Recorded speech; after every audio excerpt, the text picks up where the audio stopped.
Hello.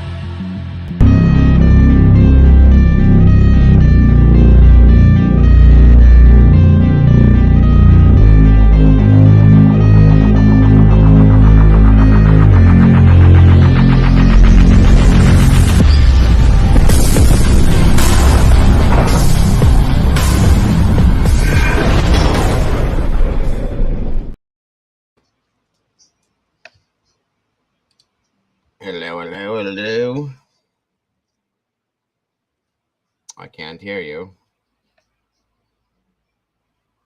She is voiceless, guys. We have to be her voice, too. Aha. How about now? Yep. Okay. Microphone check. Helps if it's unmuted. Probably. You sound, Pull the Dago. I'm rubbing off on you. Yep.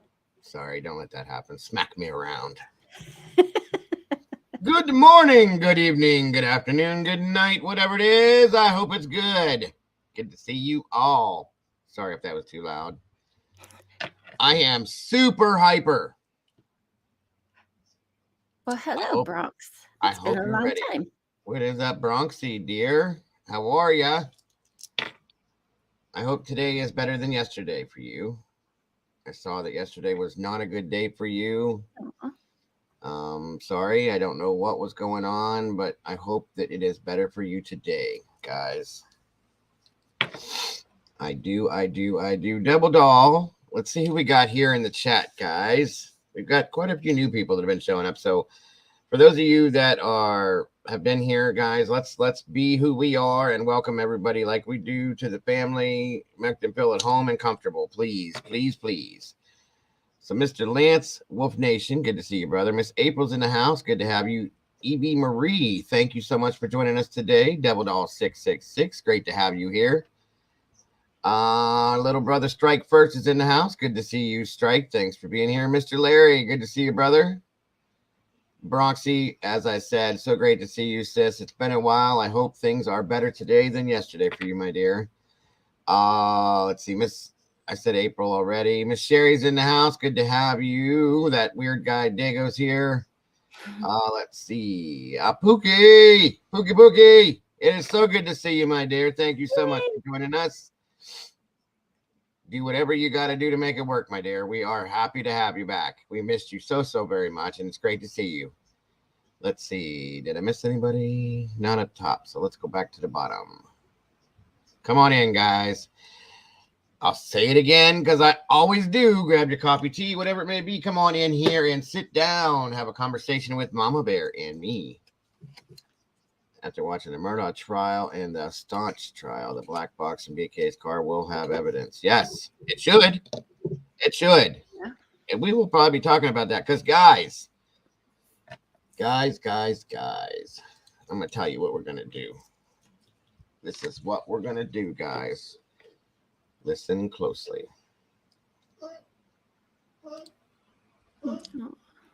Hold on. There goes. What we're going to do right here is go back. Way back into time. Because that's what we're going to do. We're going to go backwards a little bit, folks. There's so much new stuff popping up in the University of Idaho. I hate calling it the Idaho 4 because that takes the personality out of it to me, I think, and the dignity, in my opinion. So I try not to do that. So we're going to go back to the University of Idaho murder case and Bryan Kohberger and find out, did we miss something? Because Mama Bear and I have talked. I've talked with multiple other people. I've been on a few streams. I've been busy lately talking with other creators, and there's some things out there that don't seem to make any sense. Let's try to make sense of that, guys, because at this point, they're changing everything. They're trying to, put out a motion to have a secret grand jury May 25th, but that's even up in the air. We don't know. And the way this is looking, there's a very huge chance that this may never go to trial until 2-3 years from now. That's bad. That's real bad. Okay. Mm-hmm. So let's go back to this, maybe back to close to the beginning, if not the beginning, and look through some things and see what we can find. And don't worry, guys, we are not done revisiting summer wells. That's not going to ever happen until something happens. We're going to go back to that here and there throughout the weeks here and pick specific days, and we will nitpick it even more. Pull it apart, and see what we can figure out with that one still. So don't think we're letting that go, because we're not. But this needs our attention right now. We're going to get this out to you, try to figure out some of this crap, and go from there, everybody. And I, first of all, miss you guys. I hope I got the same thing going on here, Larry. I thought it was going to snow this morning when I opened the door, and it was 75 degrees the other day. So don't move to Ohio, folks. If you have a choice, just don't. Or any of us other northern states up here. Right. I haven't even opened my door, so I don't want to. I did, and then I shut it right back because it's caca out there. Yeah. So let's see. Casey, welcome back. Good to see you. Mrs. M's in the house. So great to have you here. But welcome back, Casey. I'm glad you decided to come back in here. I don't know if you guys have noticed, the channel is growing slowly, but absolutely surely. And that's an amazing thing. I appreciate all of you people that have recently shown up in here. I hope that you guys feel welcome and comfortable in here enough to want to keep coming back, because we love having you, and that's a fact, folks. That is a fact. Yep. Let's see. Did I miss anybody else? I don't see anybody else. And again, guys, if there is ever, I live in Michigan and 2 of my children live in Ohio. Yes, it is. Yes, it is. We're all ready for spring. See, this is what's wrong. 2 weeks ago, it teased us with all this massively beautiful weather. It was sunshiny for an entire week, every day. And it was 75, 80 degrees. At one point, it was almost 90 degrees here. And then it said, nope, pulled it out from under our feet, and we fell on our faces. And here we are freezing again. Hey, Larry. Welcome, Derek. Good to see you, brother. Thanks for joining us. Again, guys, on your way in the door, please be sure to leave me some DNA on that like button. If you would, I appreciate that so very much. Share this out. Friends, family, neighbors, the dog walking down the street, the ice cream truck man, whatever you want to do, share it out. Please do. The more, the merrier. Yeah, and the crazy thought is there's 19 days left of school, and they're off on summer break, and it's like, is it really going to be summer? Winter break. Right? Fall break, whatever you want to call it. Welcome. Mikey's in the house. What's up, Mikey? It's probably going to be more like spring break. Sounds female? What sounds female? Oh, I got what you're saying. I ain't going to say that. You're a strong, big man to be saying that kind of stuff, bro. He said that the weather is. Oh, really? Uh-huh. Hey, you're on your own. I'm out. Bye. Peace. I'm just going to keep my mouth shut for now. You're a brave man. Brave man. Bank holiday here in Scotland. Awesome. What the heck is a bank holiday? Banks have holidays? Well, yeah, like we have here. Like, is it check cashing day? Or President's Day, the holidays that the banks are always closed on. Oh, yeah, I figured. I was just trying to be funny, but it didn't work. You called me on it. You pulled me. Oh, well, Pink is in the house. Good to see you, Pink. Thanks for joining us today. Hey, Evie said, on the mic, I will agree. I'm a woman. Laugh out loud. What is up, brother Mikey? Good to see you. Good to see you. I hope you guys all had a great weekend. Mine was kind of boring. I watched the new Scream movie. It's pathetic. It's a waste of time. They've gone so far away from the story that it's like, okay, this is a whole different movie now. I was watching a documentary last night about the fan. You missed that, Derek. We did that one. That was one of the first stories we covered on our Midnight series that we have. Yep. One of my favorites, though. I love that story. I really do. The son is leaving for his senior trip next Sunday. They are going to Disney. And I am jealous, April. Aren't you? Can't you chaperone and go with them? Get a free trip out of it, you know? Why would you want to go to Disney? I just want to go to Universal. That's where I want to go. I don't have any urge. I've been to Disney once. I don't have any urge to go there, but I do want to go to Universal.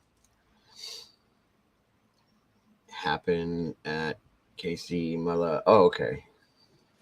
Got you. Where you guys at? Come on, let's go. Where's Miss Vicky and Banana Man? Where they at? I seen them in the meatball chat. Mm-hmm. Vicky might be homeschooling. I'm not sure. Oh yeah, that's right. I forget about that sometimes. Yeah, and Banana Man, he didn't have an excuse. So I don't know. I don't know. Where you at, Banana Man? Fupa, what's up, sis? Good to see you. Thanks for joining us today. I am doing the CN Tower Edge walk this summer. What is that, Derek? I already don't think I want to know. If it's a tower and you're going to be on it and not on the ground, I'm already scared.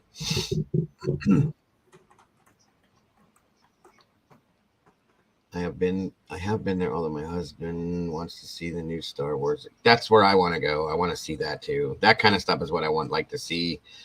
I wanted to take a picture with the Psycho House. Just the Universal stuff is what gets me. I've always been interested in that. And they didn't have that when I went. So I think I was 13. You know, I had to deal with a duck and a mouse and a dog and a bunch of other weird things. That wasn't my thing. My sister loved it. She was 8, so she loved it. Yeah, I took my kids probably about 10 years ago. So they would have been like 3 and 4. Yeah. They loved it. Oh, I was miserable. And all you do is walk on blacktop in the scorching sun for hours upon hours upon hours upon hours. And you have to stand in line for 3 to 4 hours at a time to have 35 seconds of enjoyment, to go off and go stand in line again for another 35 seconds of enjoyment all day long. That's what you do. And then you go spend $150 for a corn dog and $325 for a Coke. And then, you know, you go home at the end of the day. That's what it is. Yep. It was my sister's birthday when we went. So she had a birthday card signed by Mickey and Minnie Mouse and got to go inside Mickey and Minnie Mouse's house and all that fun stuff, you know, blah, blah, blah. So whatever. It is what it is. Come on in, everybody. Get comfortable. We got lots to talk about today. The Harry Potter thing looks like it would be cool, too. That's something else I wanted to go see. The Hogwarts exhibit thing or whatever it's called. And they have where you can get, like, the little restaurants and stuff around in there where you can get butterbeer and the different foods and stuff like that. That kind of stuff at my age, that would be cool. But it's just too much. It's too much. The new crap is you have to book your rides. Yeah, I know. That's crazy. You live down there. Do something about it, Mike. Go down there and slap them around a little bit. Go wake up Walt Disney and say, hey, you need to get your people to get their shit together so that people can enjoy this again. The CN Tower is 15 feet in the air. They harness you up as you walk along the nope. I'm done. Have a good time, Derek. Be safe. That's all I can say to you. I'm out. Nope. Stay away from the pumpkin juice. My cousin said it's gross. I'm good on that too. Like I said, I ain't gonna be going anytime soon, folks. It's got way too much money to go down there. Way too much money. My sister-in-law went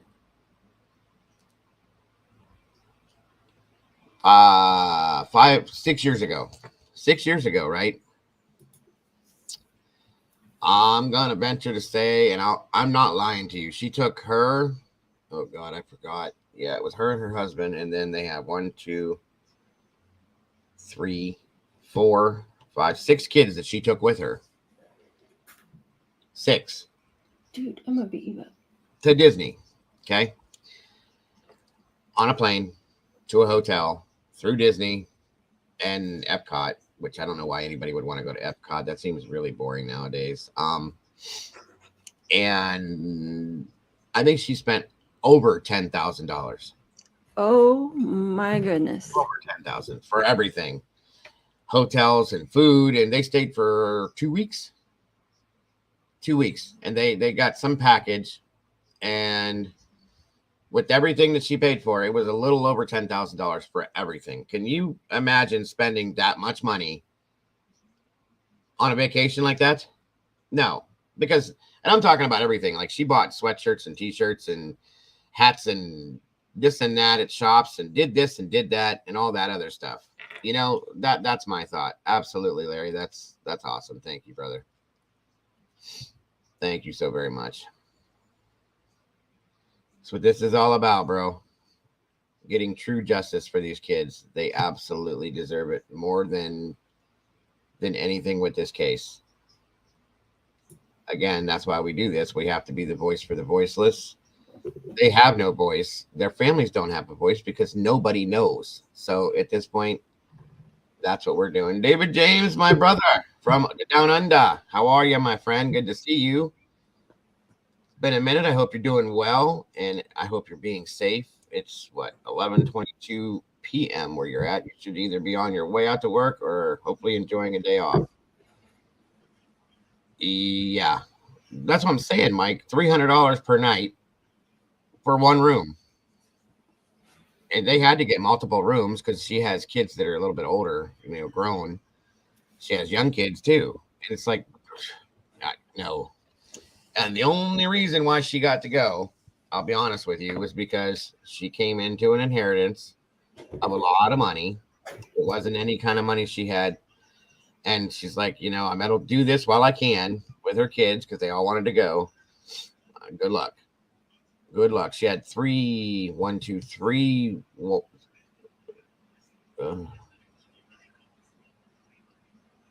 how old were those kids? I'm trying to remember now. Hey, Transporter. What's up, bud? Transporter, good to see you. She had 3 little ones. They were the one was 2. 2 of them, she has a set of twins. 2 were a year old. And then she had her older ones were 16, 14, and 13. Then her and her husband. Little Bean. What's up, buddy? Or no, that ain't Bean. That's the mustachy one. That's the Groucho. Groucho, that's his name. Where you going? What are you doing? He was like, I want to be on camera, Mom. I think he wants in my lap. We tried that for a while yesterday, and Kitty. Nope. You're just like your brother. I like your mic. That's pretty cool. Kitty. I usually have it far away, and I figured I'd try and closer, see if that's better. Oh, it sounds really good. Good. The road trip there from Minnesota to California was something out of a movie. the Griswold family vacation type trip. Is that what you're talking about? Hey. In a Wally World. Yes. Good golly, Miss Molly is here. Good Lord. Hi, Molly. Molly Cat's in the house, everybody. There's the kitty butt. I love it. Like, hello, everybody. Poink. There it is. Look at it. There's my better side. Oh, he's adorable. The mustache kills me. You gotta go too. Dude, how does that even happen? That's too much. You're a cutie. Miss Paula Bolt is in the house. Oh, great. Welcome, Paula. Good to see you. Glad you're back again.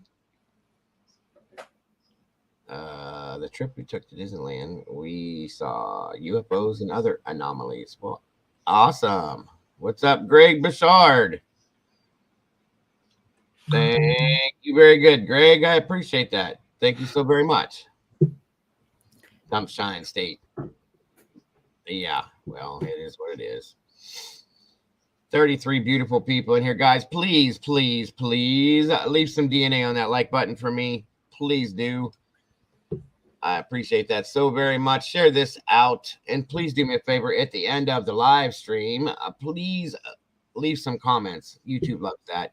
It helps to get us rallied into the right algorithm, and it keeps you guys coming back. Let me see here. Let me pull this down. Let me see this. Pull this down, and let's pull this down. And okay, I think we're okay now. Will be a little video of me on the CN Tower. Absolutely. Thank you. Touch DNA left on the like button. Now we know who you really are.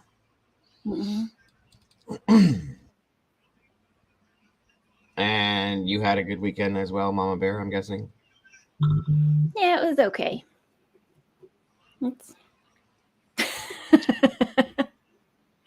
That was your phone?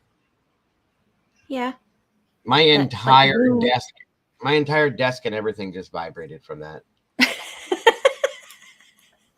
That was wicked. So, as you all saw, Shawnades,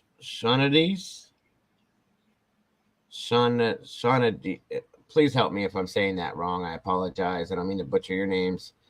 Shawnades. I think that's it. I hope that's it. And if not, my apologies. Correct me, smack me around a little bit, whatever you got to do. I'll get it right. My mom lived in Kissimmee, Florida,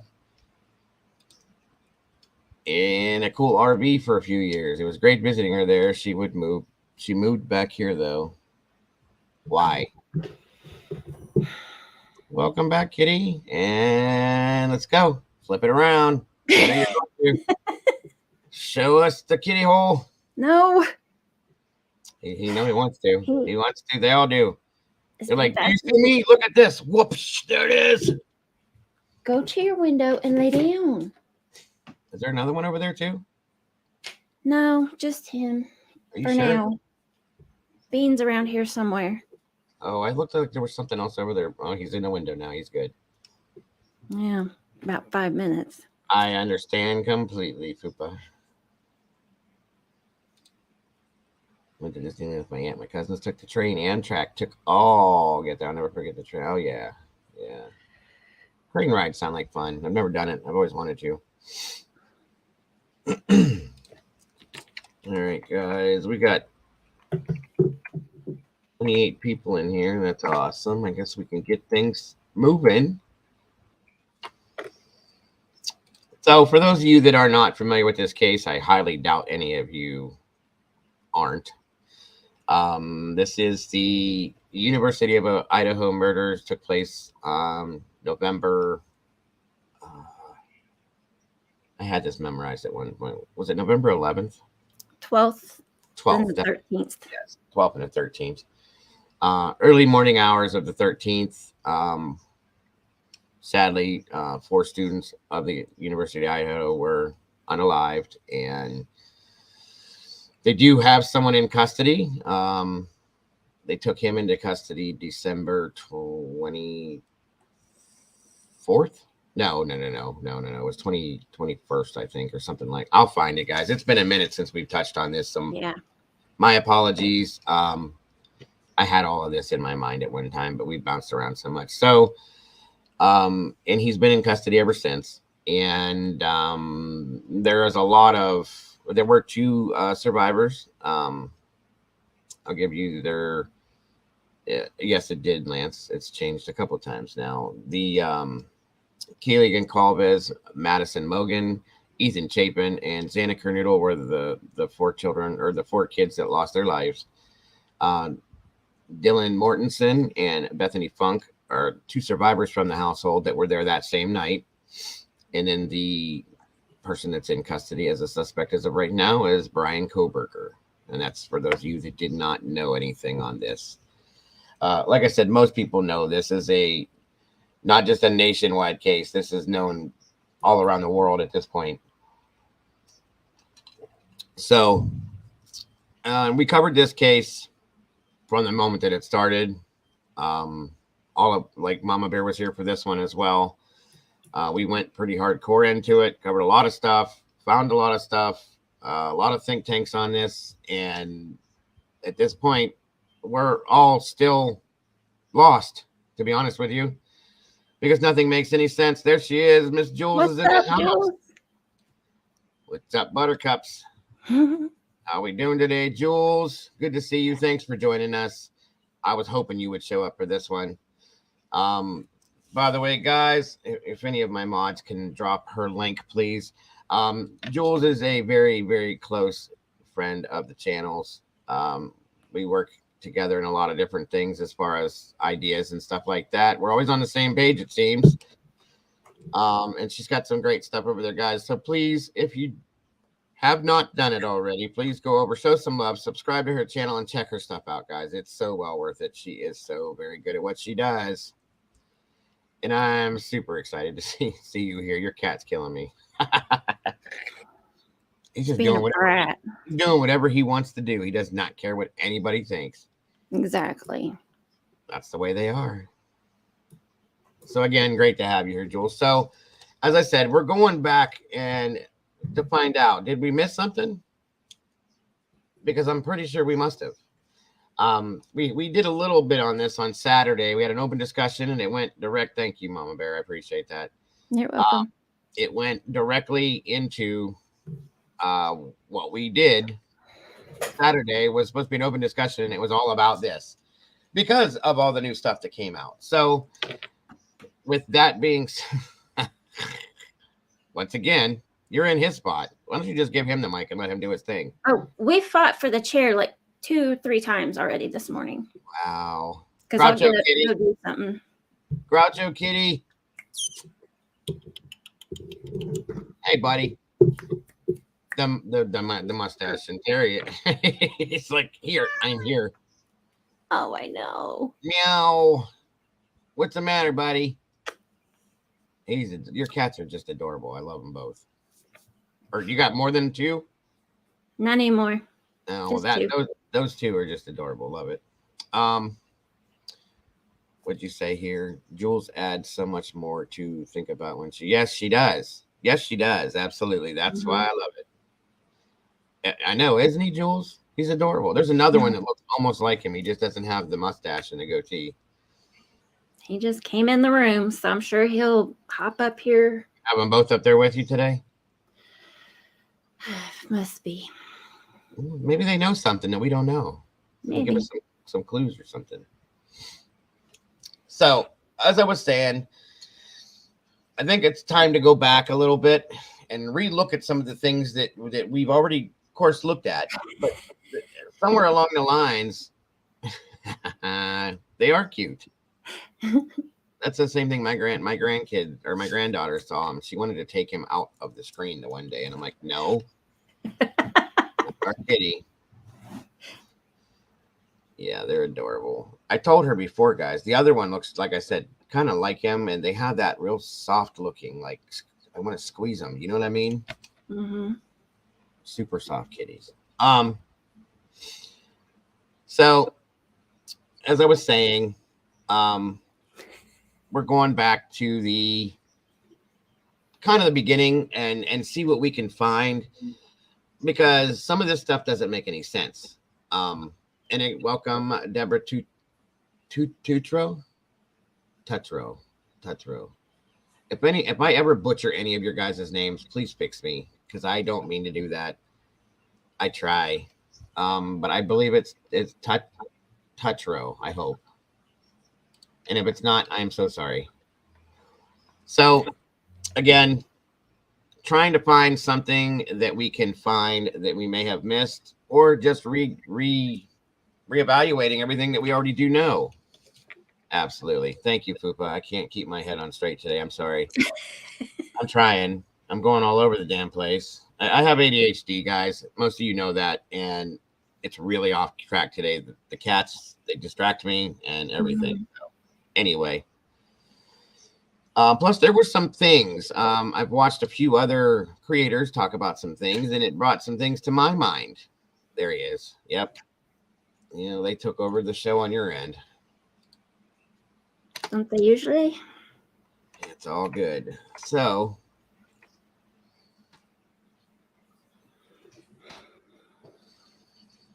but you know what I'm talking about, Sweet. Casey. You know what? You are pretty sweet.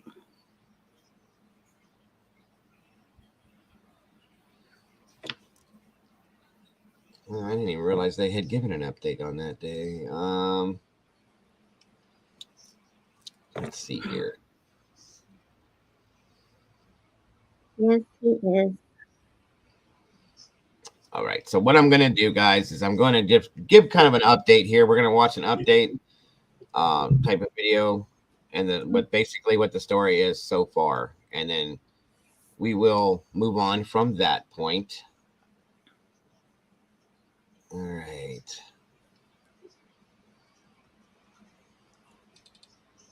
And then we're going to go back from what we watched. We're going to go University of Idaho. From what we watch, we're going to go back and we will pick apart, as I like to do, pull everything apart and put it back together our way, little by little, and see what we can find. Because I want to add in the new stuff that's just came out, as we talked about Saturday. Give me one moment here. And again, as I put this up, guys, I want you to let me know if there's any issues with audio, anything, please. Sorry, I've kind of drugged this out this morning. I did not mean to do that. I don't normally do that if I can help it. It's Monday. I like to get everybody in here, get everybody caught up, talk a little bit, get everybody warmed up, and then we move into what we're doing, just so you guys know. All right, let's set this up here. Make sure you guys can see everything good. Give me some subtitles just in case. And again, I know this is going to be monotonous for some of you guys because you guys have all been in this from the beginning probably. But we're just kind of going back to catch it up, looking at some stuff we've looked at already, and then we will add in the other stuff when we break it down. And we're off.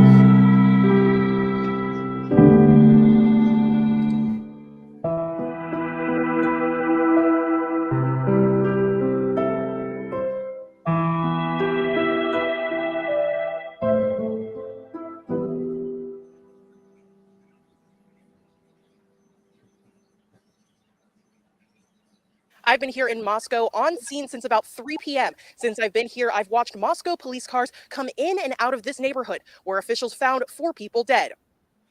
Neighbors say they began noticing police cars flood the area around 12 p.m. today. Moscow police say they responded to a call here on King Road for an unconscious individual. Upon further investigation, officials found 4 people dead. While police investigated the scene, the University of Idaho enacted a shelter. Okay, now we're off. This is the way we're going to do this. Okay, that's one of the first issues right then and there, and we had talked about this. Okay, thank you, Lance. Good to know. The 911 call went through, and the call was there was an unconscious person. That's a problem because that's not what the scenario was. 3 p.m. What are you talking about, Devil Doll? Did I miss something? Meow, did I? Oh, yeah. I'm sorry, Jules. Yeah, 3 p.m. is when they got there for the news.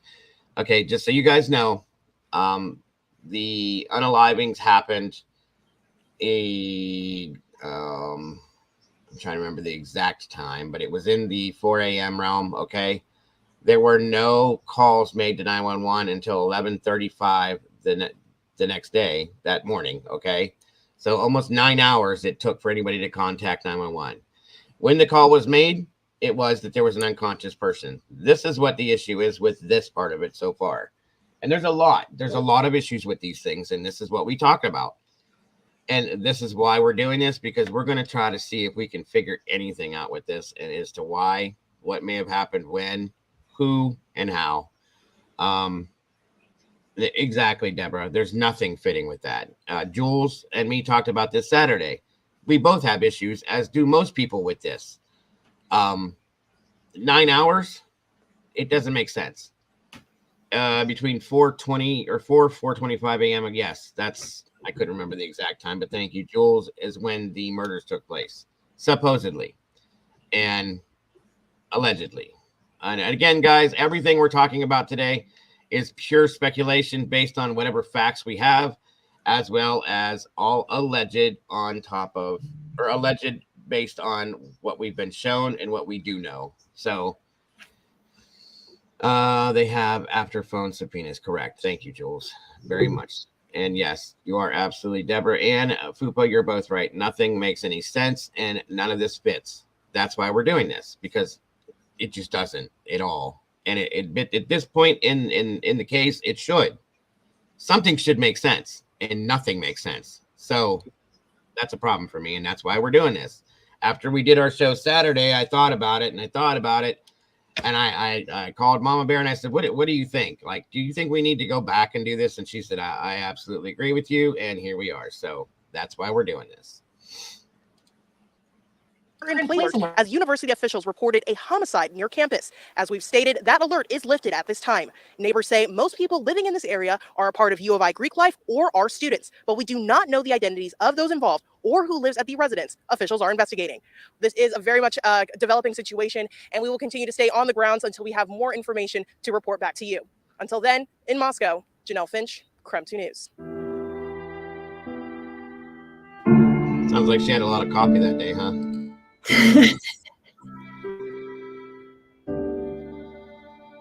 So police still have this house here near University of Idaho taped off. This right here is where officers found 4 bodies yesterday. We now know the names of those 4 students. They were 20-year-old Ethan Chapin from Conway, Washington, 21-year-old Madison Mogan from Coeur d'Alene, 21-year-old Kaylee Goncalves from Rathdrum, Idaho, and 20-year-old Dana Kernodle from Avondale, Arizona, and they were all University of Idaho students. Here's a breakdown of the timeline from what we know so far. Around 1 p.m., we heard reports of a homicide investigation near the college campus. An hour later, the school put out an alert on social media. It said Moscow PD is investigating a homicide on King Road. They asked the community to stay away from the area and shelter in place as a precaution. Around 3 in the afternoon, Krem 2 arrived in Moscow. Neighbors said most people living in this area are a part of U of I Greek life or are students. At around 5 in the evening, the Moscow Police Department confirmed they had found 4 people dead, but it wasn't until late last night that they confirmed those victims were students. The university also said Moscow police do not think there's any active threat at the moment as they continue their investigation. Classes for University of Idaho students are canceled for the day. They say they will resume classes tomorrow. In Moscow, Nicole Hernandez, Krem 2 News. Now, again, Jules is making her points that I don't have to make now since she's doing it for me, and I thank you. So, when this happened, they reported an unconscious person, as I said, okay? And as you're reading here, it says, yes, if they can't get the real reason out in the first 10 seconds, they use unconscious person. But how would you not smell the death? How would you not see the blood? It still doesn't make sense. And that's another problem. That's another huge problem that most of us have with this. If you walk into that house, again, guys, I'm not trying to say I know everything. I retired as a firefighter and EMS worker for years. I did it, okay? I've been on multiple scenes.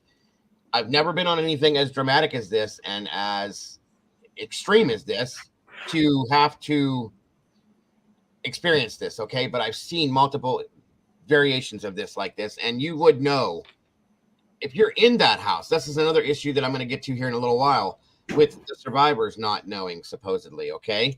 Because you would know blood leaves a smell, and as it ferments over time, 9 hours to be exact, there's going to be some kind of a smell. There's other bodily fluids that are expelled, all sorts of different things. You're going to know. And somebody was in that house because, as I was explaining at some point, they and Jules did as well. Where did it go? Where did it go? Where did it go? Was it this one? Or was it before? No, that was Paula. I'm sorry, guys. There we go. As she said, since that we know that they summoned friends to the scene way before they called police. And that's the thing, guys. That's something we haven't been told. And you got to remember that. We don't know exactly when they did summon all of their friends there. It could have been at 10 a.m. Could have been 10 minutes before they called 911. It could have been at 8 a.m., 9 a.m. It could have been at any time. It could have been at 6 a.m. whenever they realized, because here's what I think happened. I think that both of them that were in the house, this is just my opinion, okay? had to have walked out into the household and seen what had happened. Now, why nothing happened at that point, I don't know. Did they call their friends over at that point? That's something that hasn't been talked about. Were there people there directly after this happened? And were they there the whole morning? So we know that the crime scene is no good. It's just no good. Okay, because there's people that are there that shouldn't be there. When they got there, we don't know for sure. Okay, and I'm just saying what I'm saying because, again, this is all speculation. We don't have a timeline for when people started showing up there before the police, guys, and that's another problem, because that is why the crime scene is no good. Okay, and it has never been, and we don't know. That nobody knows what's real and what's not. Okay. So at that point, hold on, let me check something here. Sorry, guys. Again, yes, we know they had people go over there, but we have no idea what time this all happened. Exactly. That's my point.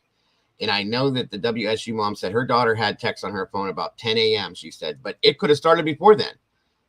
Like I said, as far as we know, they very well could have came out of their rooms, looked around, said, oh my God, and started calling the fraternity and the sorority and calling their friends and saying, you guys have to come here because this is what we're looking at right now. So those people could have been there all morning. We don't know. I mean, I'm sure there's some clarification of it somewhere. I've never seen it, and I don't know of anybody else that has. So based on what Jules just said, we'll just go with the 10 a.m. thing. Again, no police were called until I think it was 11:35 when the call was made. Okay. And then they responded within minutes. 2 officers were there first. And that's when supposedly the officers saw what actually happened and called it in. Okay. Let's see here. Yeah, the mothers of the sorority, right? A lot of people think that's why they called the head at the sorority, and then cleanups happened. And that's what my issue is with this. What was taken out of the house before police got there? What was cleaned up before police got there? Do we know? We don't know. That's the problem. And I don't think they know either. There's only certain people that know. That's Dylan and Bethany and whoever else was in that house. Now, we also do know from what we've been told, again, that, and this is where I have a problem.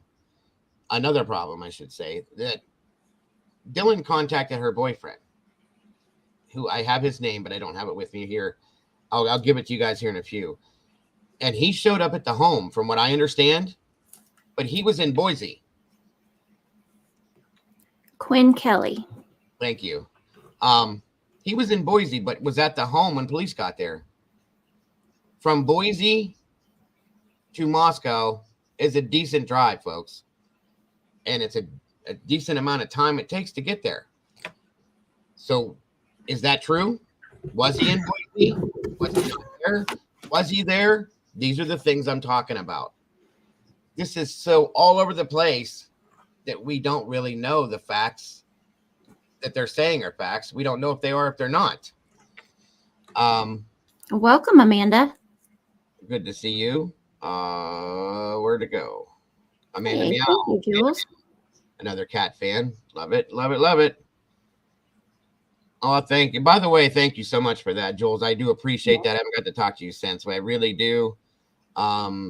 Jules was here Saturday, and then she made a video, guys. If you haven't seen it, you got to go watch it. And she talked about our channel, so on and so forth. So I do appreciate that more than you know, Jules. I really do. And Amanda, I'm so glad to have you here, and I appreciate you so very much. So at this point now, Larry made a comment. MPD is corrupt, and that's a fact. And I can't say that I disagree with you because of the way things were handled. Now, at the same time, folks, you can look at this as the fact that Moscow PD was inexperienced. Okay, I'll give it that. Any police department that's never experienced something this extreme, yes, they're inexperienced, but there's still ways to handle things. There are still ways that you handle things, inexperienced or not. You have to do things by a specific protocol. Things need to be handled in a certain way. And I can't say that the blame is all on them because, again, the 911 call was not made until 11:35 that morning. 9 hours This scene sat here for 9 hours, and nobody knows what went on in that 9-hour period of time. That's a problem, a big problem, because that entire scene is completely compromised at this point. Okay, how many people did they call to show up? I do know of one person that we've heard, Hunter Johnson, which was Ethan's best friend. He's the one that supposedly went into the house and saw Ethan. And again, we're going on what we were told, so we don't know if these are facts or not. We're just hoping that they are. That Hunter Johnson, Ethan's best friend, went in the house, found Ethan, realized that he's deceased, and then supposedly the call was made. But that's still shifty as well, because we don't know that for a fact. These are problems, guys. They're problems. Oh, of course, we brainstormed here. So yeah, absolutely. And I appreciate that so much. We do very well with that, Jules. And I want to do it again soon. Larry, thank you for that comment, and I appreciate that. Molly said, Mr. Kelly. What is Mr. Kelly, Molly? Quinn Kelly. Quinn Kelly. Okay, I see what you're saying. I thought there was somebody else that she was meaning. We wouldn't miss evidence of a cleanup with luminol. That's true. And I'm not saying that they cleaned up that, because there's no way that they cleaned all that up themselves. It was such a mess. Was there anything taken out of the home? Do we know? Other than what we saw as far as the mattresses and things like that, but we don't right. We don't know if there were, and boxes of stuff, supposedly. There could have been drugs or certain alcohol or whatever in that home that they freaked out and said, take this out of here before the police get here. That could be the reason why they waited so long to call the police, which is still wrong, but it's a guess, okay? It's a guess as to why. And I still have a problem with it, because I said this a long time ago, and I'm going to say this again. I really feel, and I made this comment Saturday when we did our live stream about this, and I'm pretty sure if I remember that Jules agreed with me on this, as did everybody in chat. We went and did a virtual tour of this house at one point in time, okay? There's no carpeting in this house, folks. It's all hardwood or faux hardwood floors and so on and so forth. Therefore, being the way that this house is built, the sound is going to carry in this house very easily. There's no way that this attack happened and it didn't make noise, okay? Right. Which in turn tells me that these two had to have heard something, which in turn tells me it's time to call 911 when you hear this immediately. So that being said, okay, I said this a long time ago, that if somebody would have called 911 when they should have in the very beginning, there's a grand possibility that 1, 2, 3, maybe 4 of these people could have survived this, because the time it took police to get there when the call was actually made was like, boom, they were there. And the thing is, guys, is that night we've gone over this and watched videos over and over and over. There were police all over that campus, directly across the street from this house, right around the same time that this happened. If that call would have went in, they'd have been dispatched. They may have caught the persons that were in there. Persons. I say plural because you know what I mean. But coming out of the house, they may have seen something coming out of the house. They may have prevented a lot of what happened to happen, but it didn't happen. The call was not made. If you're in a home, in your bedroom, and you hear what we heard, which was not even all of it, even the minute amount that we heard through the ring camera, whatever you want to call it, you call 911. Common sense. I don't care if you're drunk, high, scared, whatever, you call 911 and you deal with the situation. So now this is where we're at. Another big problem, folks. I'm sorry to say. Let me catch up with chat real quick. My apologies. They're trying, Amanda, they've been trying to tear the house down since before they caught Kohberger, okay? Why? That's another problem, and we've talked about. Why do they want that house torn down so bad? Right. I mean, I know it's a huge issue for the campus. Probably it's a bad memory. It's a horrible thing. But the trial hasn't even started. We haven't done anything with the suspect. The prosecution, you would think, would need that to prove certain things. Yeah. They want it gone. So yeah, that's another problem I have. Where we at? Let's see. Joel said, this is my thing with the cleanup being so simple, though. Those cops let those college kids get away with drugs and alcohol forever. Fact. Why would they be scared for drugs to be found? Another good question. Or was it something else? That's my thing. Was it that, or was there something else that needed to be dealt with before police got there? To me, I wouldn't think these kids would be afraid to hide drugs or alcohol. There's drugs all over this campus, guys. Mm-hmm. I feel like there's something else that needed to be dealt with, in my opinion. I'm not going into a rabbit hole. I'm not being a conspiracy theorist or any of that. I just want to know why. That's what my issue is with this. Did they have large amounts of drugs? That's a good point. Did they? Was this a hub? We all know that this was a party house.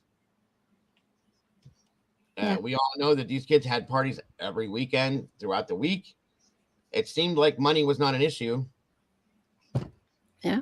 Was this a hub place for drugs? I'm not, once again, I'm not talking ill of the dead or deceased. I won't do that. Okay.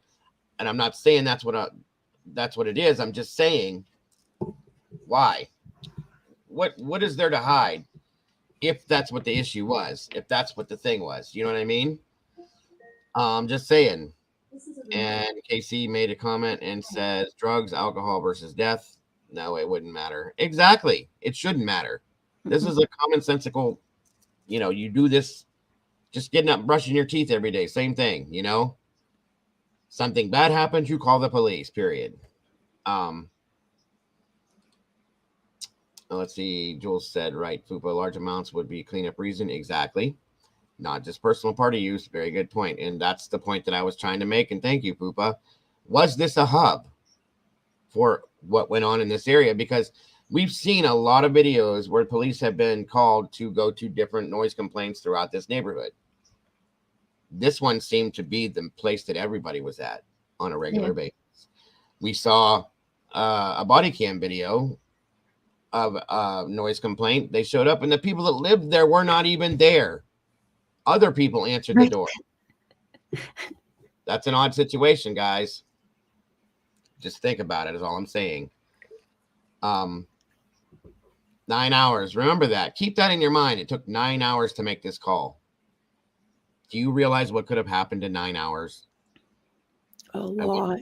What could go on in a 9 hour period of time, guys? That's a full work day for a lot of people, okay? More than a regular school day for kids. 9 hours, guys. It's insanity. It doesn't make any sense. There's something else here. There's something that we've missed. There's something that we're not seeing, and there's something that I believe that the police don't even know in some sense. And if they do, they're holding it so close to their chest that we're not going to know, okay? But I think eventually something will come out, as is in everything that's been leaked thus far. But there is something here that has been missed. Amanda Meow, yeah, I'm convinced that it's going to be a big deal too. It might be related to BF's statement being suppressed by one of the cops in the case. Yes. Honestly, stuff could have been going on in that house, drug-wise, that might not even have anything to do with the ones that had their lives taken. That's a fact. That is a fact. If you think about it, it makes a lot of sense. Again, the Brady Giglio angle is where I keep landing. I understand, Amanda. I completely do. That was a surprise. But at the same time, let's think back, because that's what we're doing, guys. Let's think back. We knew that there were two, and this is something I brought out. And for those of you that aren't familiar, I also heard Lana from, I never can say this off my head, top of my tongue. Truth and transparency. Thank you. I don't know why I can't do that. She did a video one time about some things that had gone on. There were 2 police officers that responded to this scene initially. Officer Nunez and Rodriguez, Blaker. No, Blaker. I think it was Officer Blaker and Nunez. Those were the first 2. And that was the initial call. And then 2 other officers showed up around 4 p.m. Okay. Along with the rest of everybody else. But Officer Nunez had taken the dog that was in the house. Murphy, the dog, which was Kaylee's dog, was left alone. And he was in the house. He had taken him to a shelter, supposedly. This is what we were told. There was a call made. Officer Nunez, we had found out, lives on White Avenue, which is not, it's in this area, okay? And there were 2 phone calls made that same day, right around 5 p.m., I think.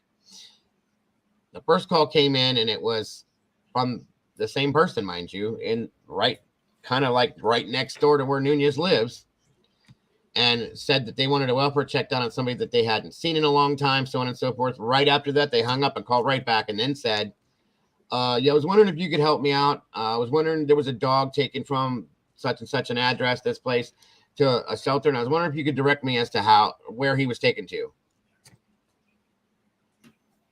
That's a weird phone call, folks, especially to come in right after the first call.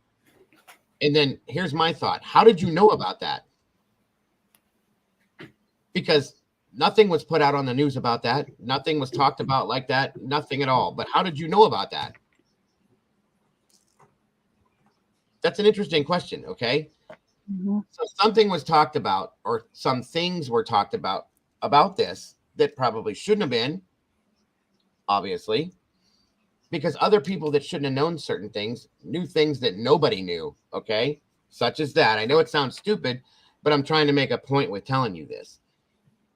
So then we get this whole Brady Giglio thing that pops up. So that tells you we have officers that are talking to people, obviously. Or is that all that it is? Is there more to it? Okay. And of course, everybody, there was a whole lot of conspiracy stuff that popped up. Was there police officers involved in this? Well, in the beginning of this, when this first happened, after everybody saw how dramatized it was and extreme it was said that this was either military based or law enforcement based. Somebody like that had that type of experience was the person that did this. Okay. But, we'll let that go for right now.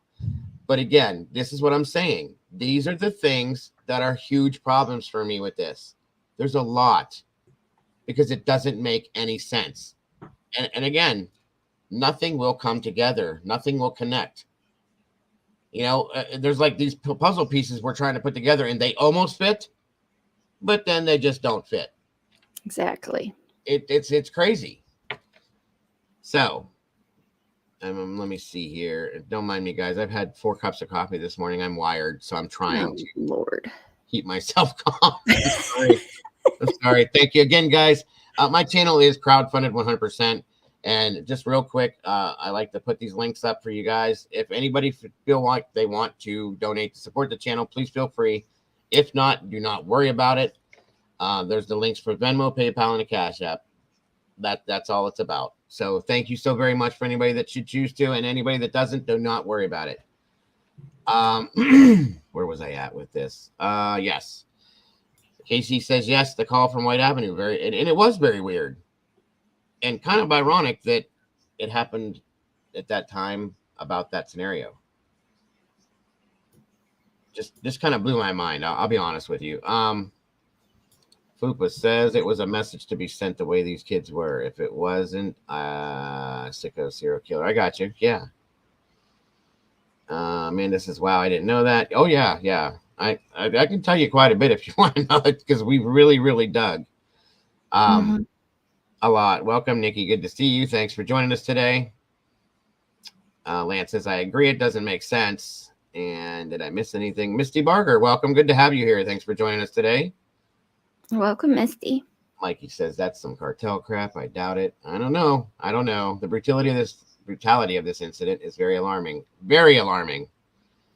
Let's see, Misty, I'm sorry I missed your question. Do you think that with the question Kaylee asked Maddie, about what she told Adam and the argument with Ethan at the frat house. The killers were dealing with what they call a rat. Anything is possible, Misty. When this case came out, I made a comment. And I said, everything about this is laid out on the table. And I said, if you're going to take anything off the table, forget about it. It's not going to happen. Until law enforcement, a judge, the attorneys say it doesn't exist, it's there, and it's staying there as far as I'm concerned, because nothing makes any sense with this, and we have to leave it all out.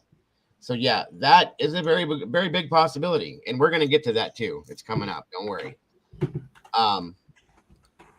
Thank you for being here, Misty, and I appreciate everybody in here. I appreciate your input. All of it, guys. And that's what this is all about. I love to do these think tanks, and I think we do really good with it, as you'll see for those of you that are newer, and see what we come up with. Where we at? Yes, Deborah, a very brutal, very, very brutal attack. And it's just, like I said, I did the fire service and EMS and all that for 17 years, and never have I seen anything like this. Never. And I doubt that I ever will again. Hey, Orphan. Hey, Lena. Welcome, Lena. I just don't want the real K running the streets. Yeah, no. I get it. That's the thing, folks. That's another huge, huge thing. And thank you for saying that, Fupa. At this point, guys, we don't even know if they have the actual suspect in custody. Yeah. Because remember something, for those of you that know this case. When Bryan's door at his parents' house in Albrechtsville, PA, was kicked in, the first thing he said to police was, has anybody else been arrested yet? There's another big problem. Write that down, okay? Why would allegedly? Allegedly, yes. Thank you. I should just have a stream running that says allegedly on the bottom. Right. Why would he say that? Why?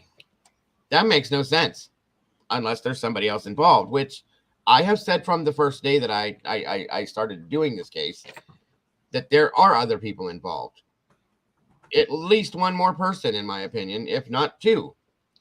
Because, and I said this Saturday, and I'm going to say this again, when this first, and then I'm going to move on. When this case first came out, I talked to a friend of mine who did multiple years in the military, who is a martial arts instructor in different levels, and worked in special forces with the military guys. Okay. And I said, hey, question for you. He's like, what's up, big guy? And I said, listen, I'm doing this case, so on and so forth, blah, blah, blah, blah, blah, blah. I said, I got a question. I said, with what you've done, and I said, you don't need to tell me your, because he can't, special information or whatever you call it.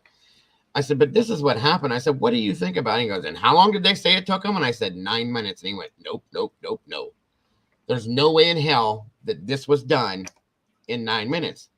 And I said, why do you say that? And he goes, because first of all, explain that to me again. And I did. And I told him everything.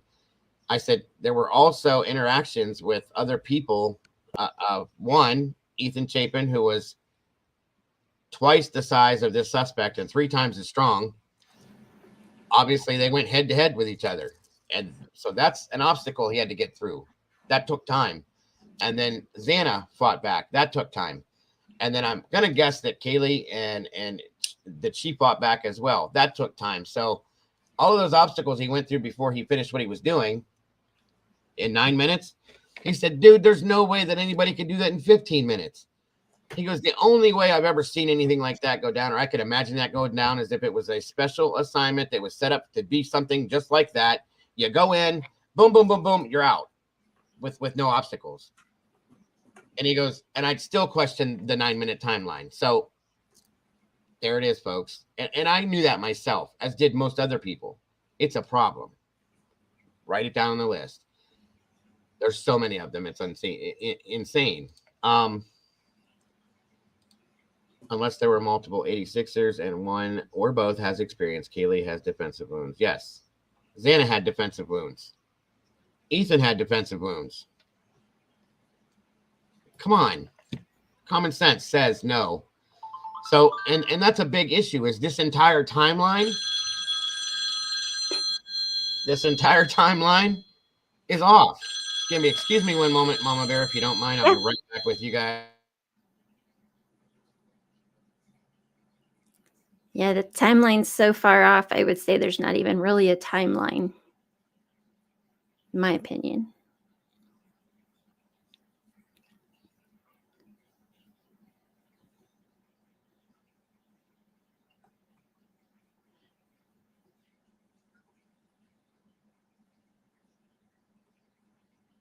Misty, absolutely 100%. They need to make this make sense. In my opinion, I'm afraid they won't because this college PD runs this town.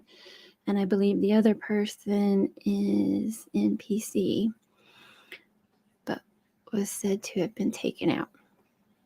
Yep.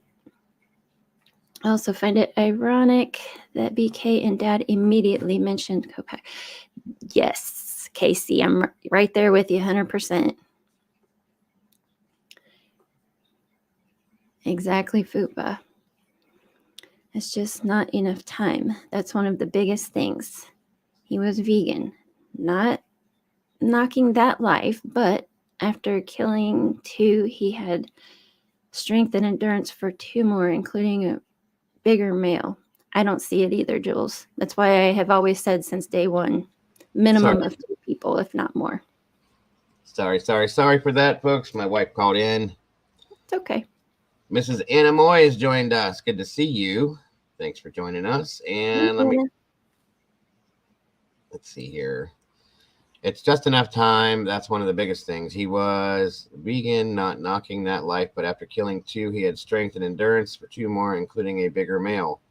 Neither do I. I don't see it either. I just, and here's the thing is Ethan was athletic. He did things. He was strong, guys. He was a big kid.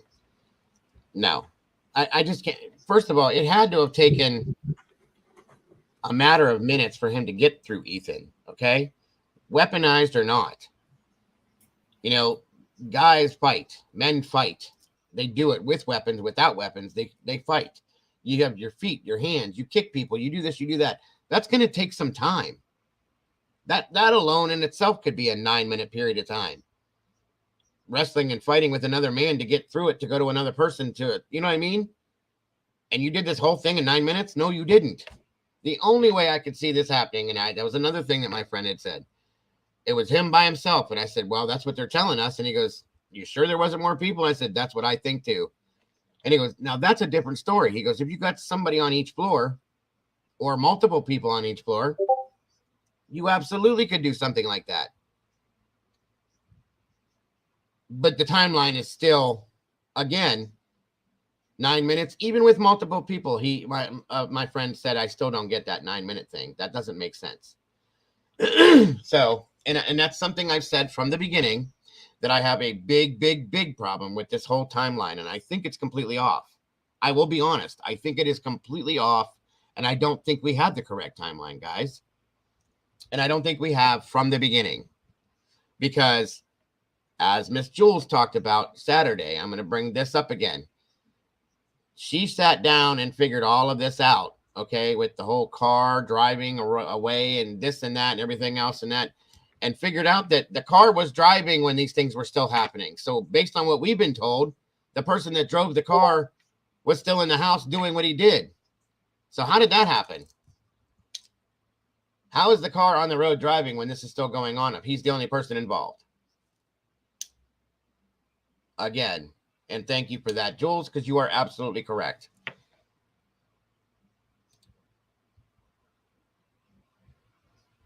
No, I said about late because you said we assumed she fought back. She did. She definitely did. Oh, yeah, absolutely, Nikki. Sorry if I misconstrued that.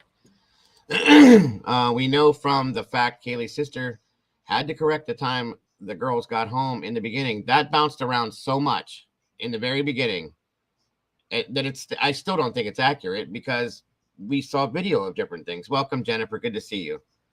Thanks for joining us today. Do you think law enforcement is keeping it from people? At this point, I don't doubt it. I don't doubt it. And I won't doubt it, guys, because there's so much other stuff that has been kept from us. And I understand. Don't get me wrong. I understand that certain things do not need to be made public for the integrity of the case. I get it. But don't give us what you're giving us and then get mad when things get misconstrued based on the facts that you're putting out there, guys, because that's what happens. And it's going to continue to happen that way as they keep doing it. Okay?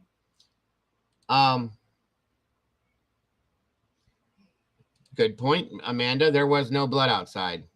Okay. Excuse me. I'm going to let this video move on here in a minute, but we saw, for those of us that know the case, we saw the crime scene, the house, everything, and we saw the fact that there was blood dripping down. There was so much blood inside this home, guys, that the blood dripped through. It seeped through the walls, out onto the foundation, down to the ground. Do you realize how much blood had to be in that house for that to happen? It's an insane amount. I have to say, we have 70 people in chat. I see that. Thank you, everyone, for being here. It's amazing. Absolutely. Anybody that's in chat, anybody that's just listening, I love you guys to death. I appreciate every one of you guys. Please make sure you hit that like button and share it out if you can. And thank you all for being here. You guys are absolutely amazing. And I appreciate each and every one of you. So yeah, guys, I mean, I'm just saying, like, there's no way that that much blood was in that house and there was not one track of it. That doesn't even sound realistic. I mean, come on. Does it seem realistic to anybody in here? Is there a possibility that that happened? Obviously, but how? You know, then we get these crazy rumors that we get that there's naked people running through the house and here and there and blah, blah, blah. Oh, come on. Let's use common sense with this. Okay.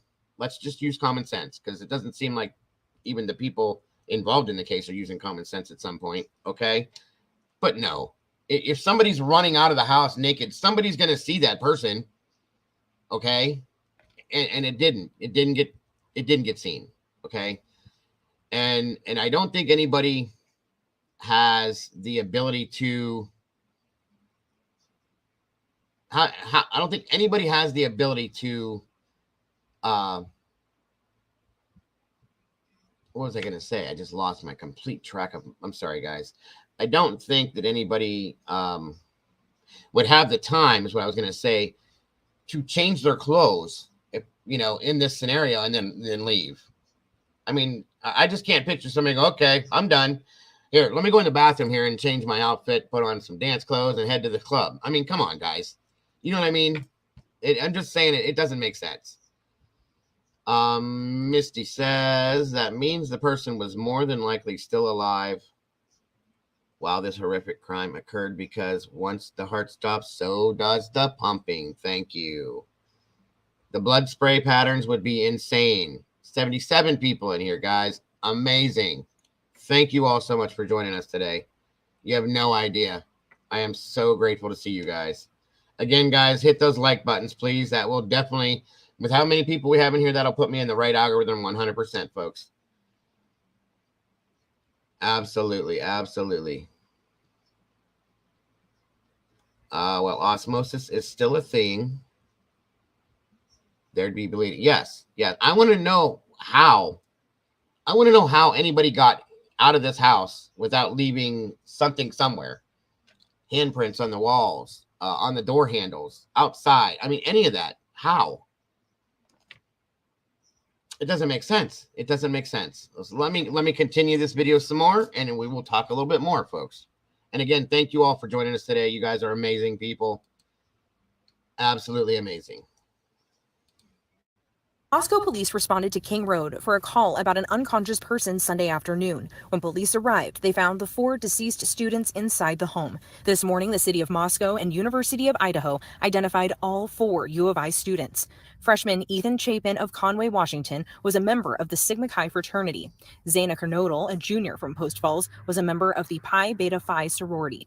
Madison Mogan was a senior from Coeur d'Alene, and Kaylee Gonsalves was a senior from Rathdrum. This is a pretty dramatic situation for our campus community. Dean of Students Blaine Eccles says news of the suspected homicide shocked the Vandal community. This is rocking their world. Many of them come from small communities where things like this have never happened. He says drop-in counseling is available to students at any time. He recognizes that many students have already returned home early for the upcoming holiday. People need to navigate through the situation in a way that best suits them. If students need to go home, be closer with their families, want to return home, I support them in doing that. We're going to support them in doing that. Support for U of I goes beyond the university campus. Businesses throughout the city of Moscow are offering prayers and thoughts for the Vandal community. And because Moscow is a tight-knit community with a strong relationship with the university, this response isn't a surprise to Mayor Art Bedich. We'll look into that, Nikki. I'm sorry. Not Just for the give us a victims, but chance. everybody else who's We'll a give you an friend answer soon. and associate with those people. He told me he was shocked by the news about what he's calling a senseless act of violence. This is stuff that shouldn't happen, especially in a small, quiet town like Moscow is, where we're heavily involved with the university. And these are things that affect not just town, but the university, the students, lends everybody to a sense of insecurity about what's going on here and why. And it's a very tragic and sad situation all around. In speaking with Kaylee Gonzalez's mother and sister, they told me Kaylee was a strong and passionate go-getter. She even already had a job lined up in the tech industry after graduation.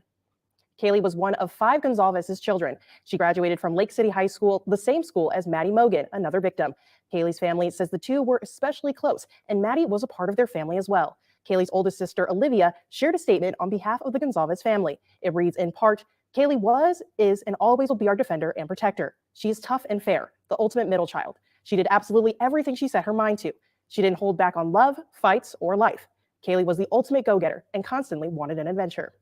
We still have a lot of questions about what happened. Also looking for answers is Kaylee's family. Kaylee's sister Olivia asked the public to stop spreading rumors about what happened and wait for the facts from police. We are continuing to ask our own questions and will continue to bring you updates as we get them. In the studio, Janelle Finch, Crime 2 News. Ethan Chapin, his brother and sister, all grew up here together. They went to school here together, and together they enrolled at the University of Idaho. 3 inseparable siblings, now torn apart. You just couldn't ask for better kids. Dave Hayton considered Ethan Chapin family, all the Chapin kids actually. He and his wife watched them grow up in their Conway neighborhood. They'd come over for fudgesicles from the basement freezer. When the couple heard what happened, they were crushed. Thank you so much for the super chat, Sylvia. I do appreciate that more than you know. Ethan's been murdered. Yeah. Most definitely. I just couldn't, you just can't get your head around it. All 3 siblings attended the Conway School before moving on to Mount Vernon High, where Ethan played on the basketball team and graduated last year. All 3 later decided to attend the University of Idaho. Ethan and his brother were members of the same fraternity. I know I didn't sleep a lot last night. I'm just thinking of them. Does anyone know where the original rumor came from that law enforcement had to debunk about them being tied and gagged? I always heard them debunk it, but I never saw that rumor going around in the first place. Neither did I, Jules. I never did. I never heard that until way, way, way later, and I still don't know where that started, which with everything that we saw on 4chan and all that other stuff, there's a very grand possibility that it could have come from anywhere, from anybody on campus. You know what I mean? But that's a good question. It is a very good question, and I'm kind of interested, to say the least, you know. Again, Sylvia, thank you so much for that, my dear. I appreciate that more than you know.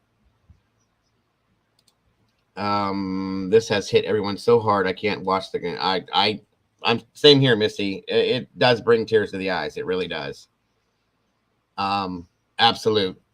Especially with the parents from all of them. You know, the memorial, that was horrible to watch. Horrible. And I still can't go back and watch that again because I get teary-eyed. I really do, because it's sad. It's all sad.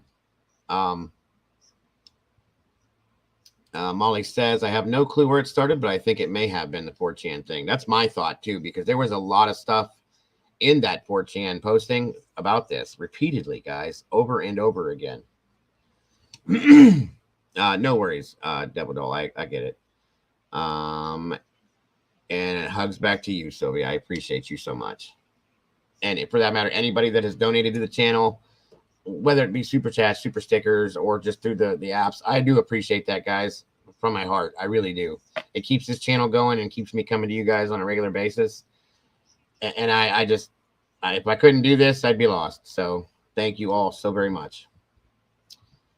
Yeah, it was most likely 4chan. Right, because there was so much stuff coming out of 4chan at that one period of time that you could have built a case alone just from that stuff. You know, it was insane.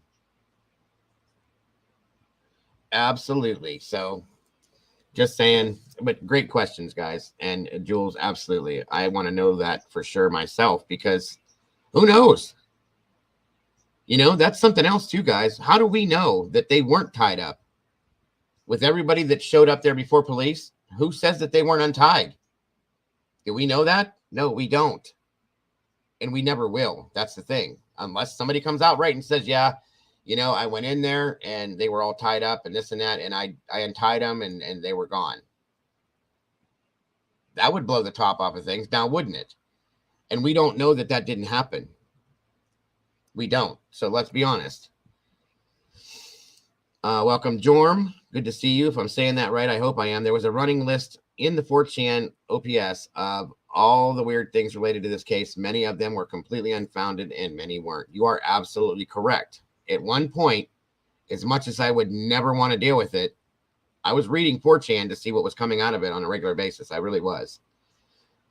There were some really crazy things and outlandish things, and there were some things that actually made sense that have now come to light, guys. So, again, makes a lot of sense.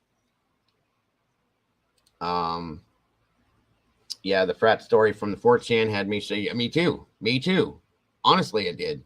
And that's where a lot of us got our ideas as to possible suspects and so on and so forth. And none of that stuff has really ever been, and I shouldn't say none of it, but a lot of it has never really been debunked with people in some senses, okay? And if you notice, guys, and I'll show you here in a little while, if you go to the Moscow police website, okay, under the crime tips block, there is still a paragraph that says, if anybody, and I'll just word it my way, not their way, if anybody knows about I'm trying to make sure I say it to you guys correctly. If anybody would know any of the people, or, you know, anything that is related to this night that happened or anything strange and this and that, they're still asking. That's still up there for anybody that has any knowledge of this. If they have the guy in custody that they think did this, then they should be done with that, but they're not. That's been talked about before, most recently too, I'll be honest with you. So, and it makes me think, what else is there?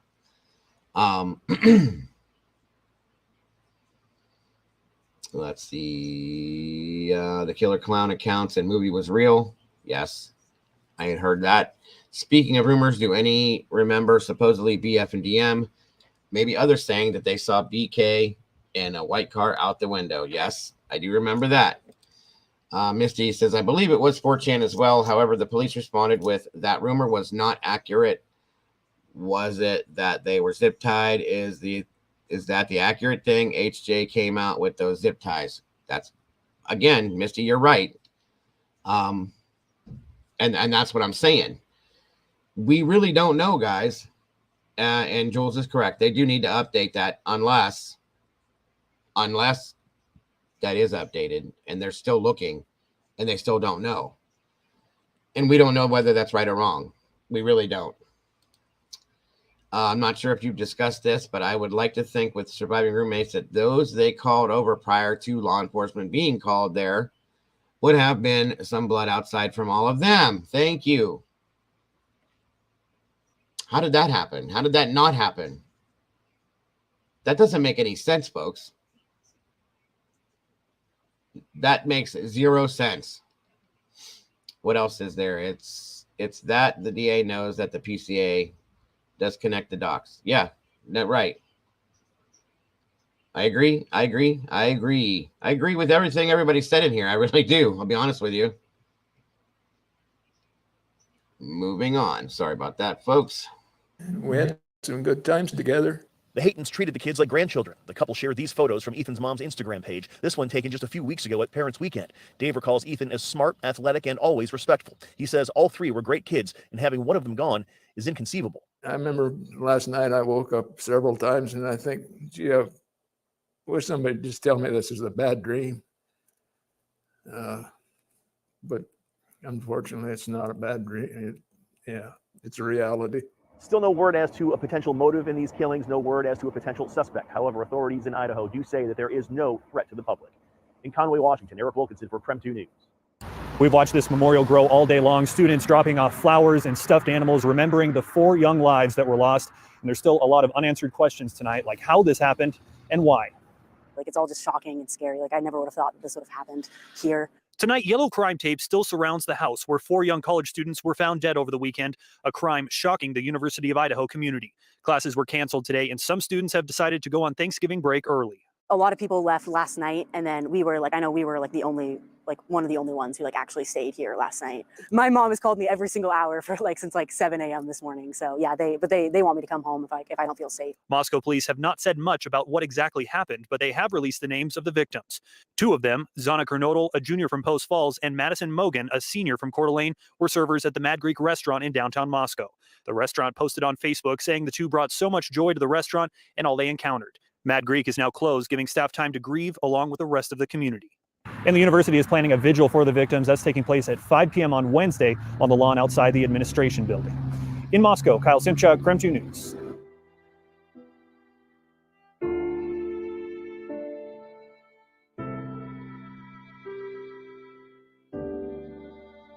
Well, the Moscow Police Department hasn't added any new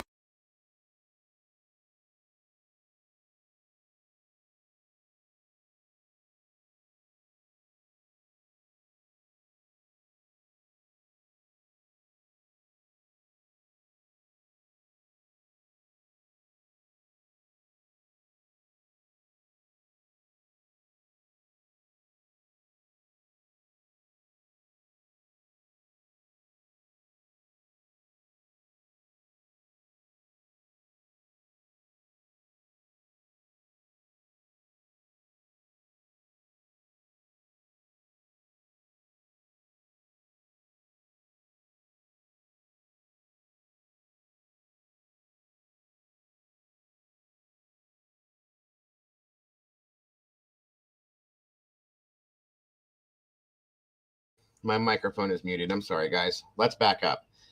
Dawn, first of all, thanks for being here. I appreciate you. And he says, I respectfully disagree. 9 minutes is an eternity. In a fight, a single determined perp can do a lot of damage in a lot less time. Okay. So with that being said, and I agree, but at the same time, understand what I'm saying is that whoever did this encountered Ethan Chapin on his way to do what he was doing and got into an altercation with him, which took some time. They're saying that this entire thing took 9 minutes, okay? So based on what we were told, kind of, they went upstairs first and handled those 2 up there. And I believe, personally, this is just me, that they went in the room and Maddie was in the room and did what he was doing. And Kaylee was in her bedroom, in my opinion, heard this, got up, came in the room, and got into a struggle with him, maybe at the doorway or in the room, which is why Kaylee ended up on top of Maddie, dealt with that situation, and then went downstairs and encountered Ethan, okay, fought with him for however long that took, and then went in and dealt with Xana, which it said that she had defensive wounds. Her fingers were almost cut off, folks. So that all of that together, in my opinion, had to have taken way more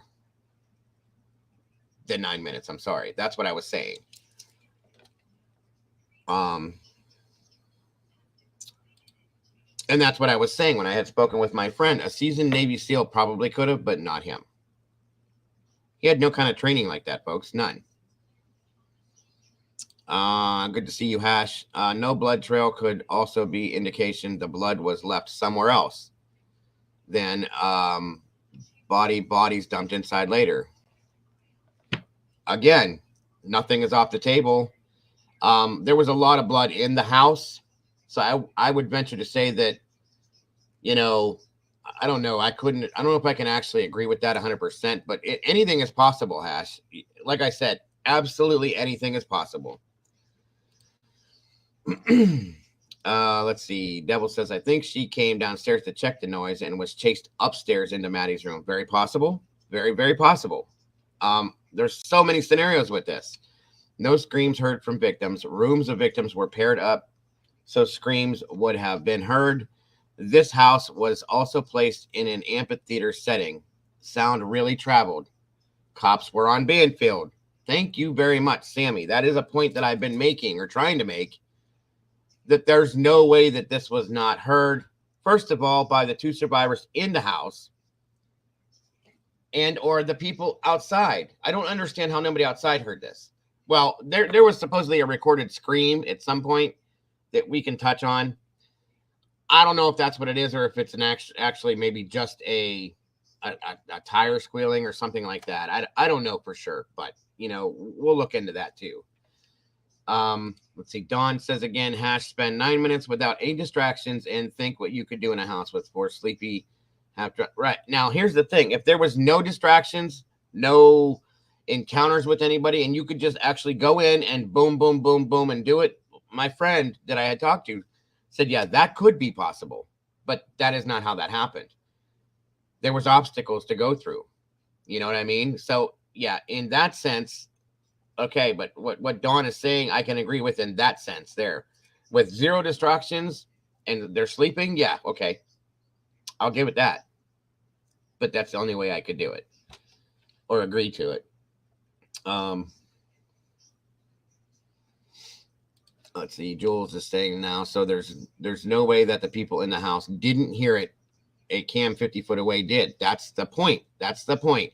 A Ring camera picked up noises from inside the house from 50 feet outside the house. So you're going to tell me that that was heard, but the people in the house didn't hear. They just heard like mumbled stuff. No, I don't believe that. There's no carpet in this house. Okay. Nothing to muffle any sound. If you go into a home that has got hardwood floors and walls, it's you know, drywall walls and it's not, and you yell, you're going to hear it anywhere in that house. If you even talk like I'm talking right now, you're going to hear it anywhere in that house. If there's carpeting, sure, it'll stifle it a bit. There's nothing in there, guys. So that doesn't make sense to me. None at all. That's why I'm saying that the survivors had to have heard way more than they're telling us that they heard. Casey is saying the horror of seeing maniacs with knives, much less stab screams, would be so loud. Yeah, absolutely. Let's see. If I'm missing anybody's comments, I apologize, and I will read everything when I can. Okay. Miss Paula is saying, if a recorder 50 feet away from Xana's room heard the dog and a thud, those girls in there heard a lot more, and that's what I'm saying. Thank you, Paula. Let's see. Mr. G said it was one hell of a fight going on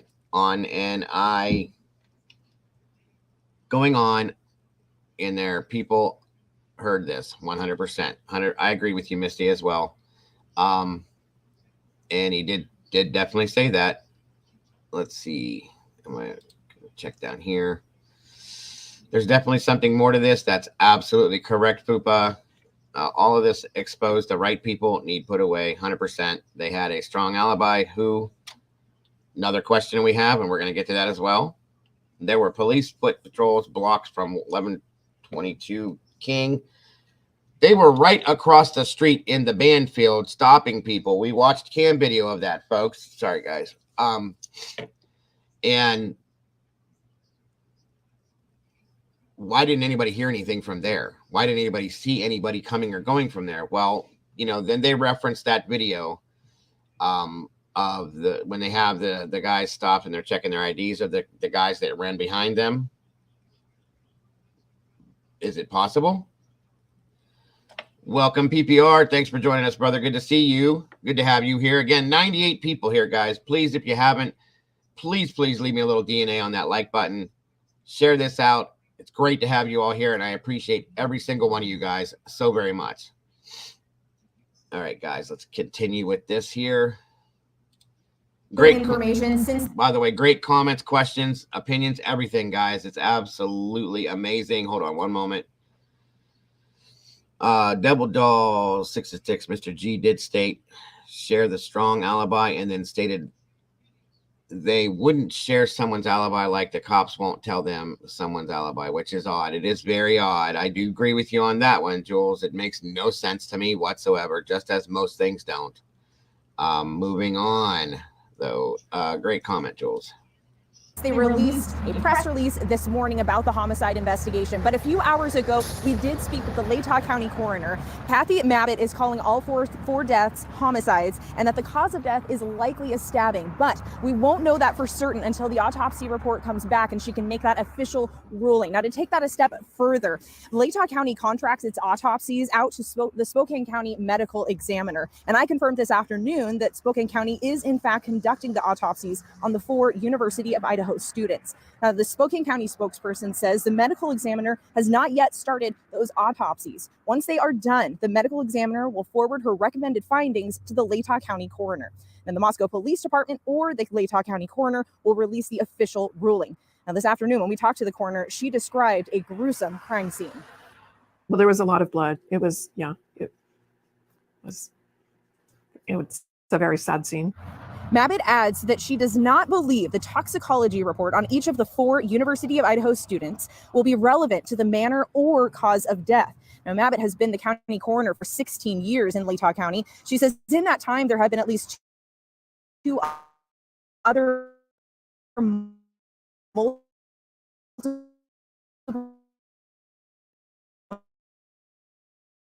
his current head of the Moscow Police Department, as well as the Latah County prosecutor. I have made multiple calls into their offices yesterday and today, have not got a call returned from either agencies. Now, we know there are University of Idaho students, their families, and the greater Moscow community, many of which are still concerned for their safety, even though the police department says there is no active threat to the community. So that is why we remain here in Moscow pressing for answers. And once we do get those, we'll continue to keep you updated.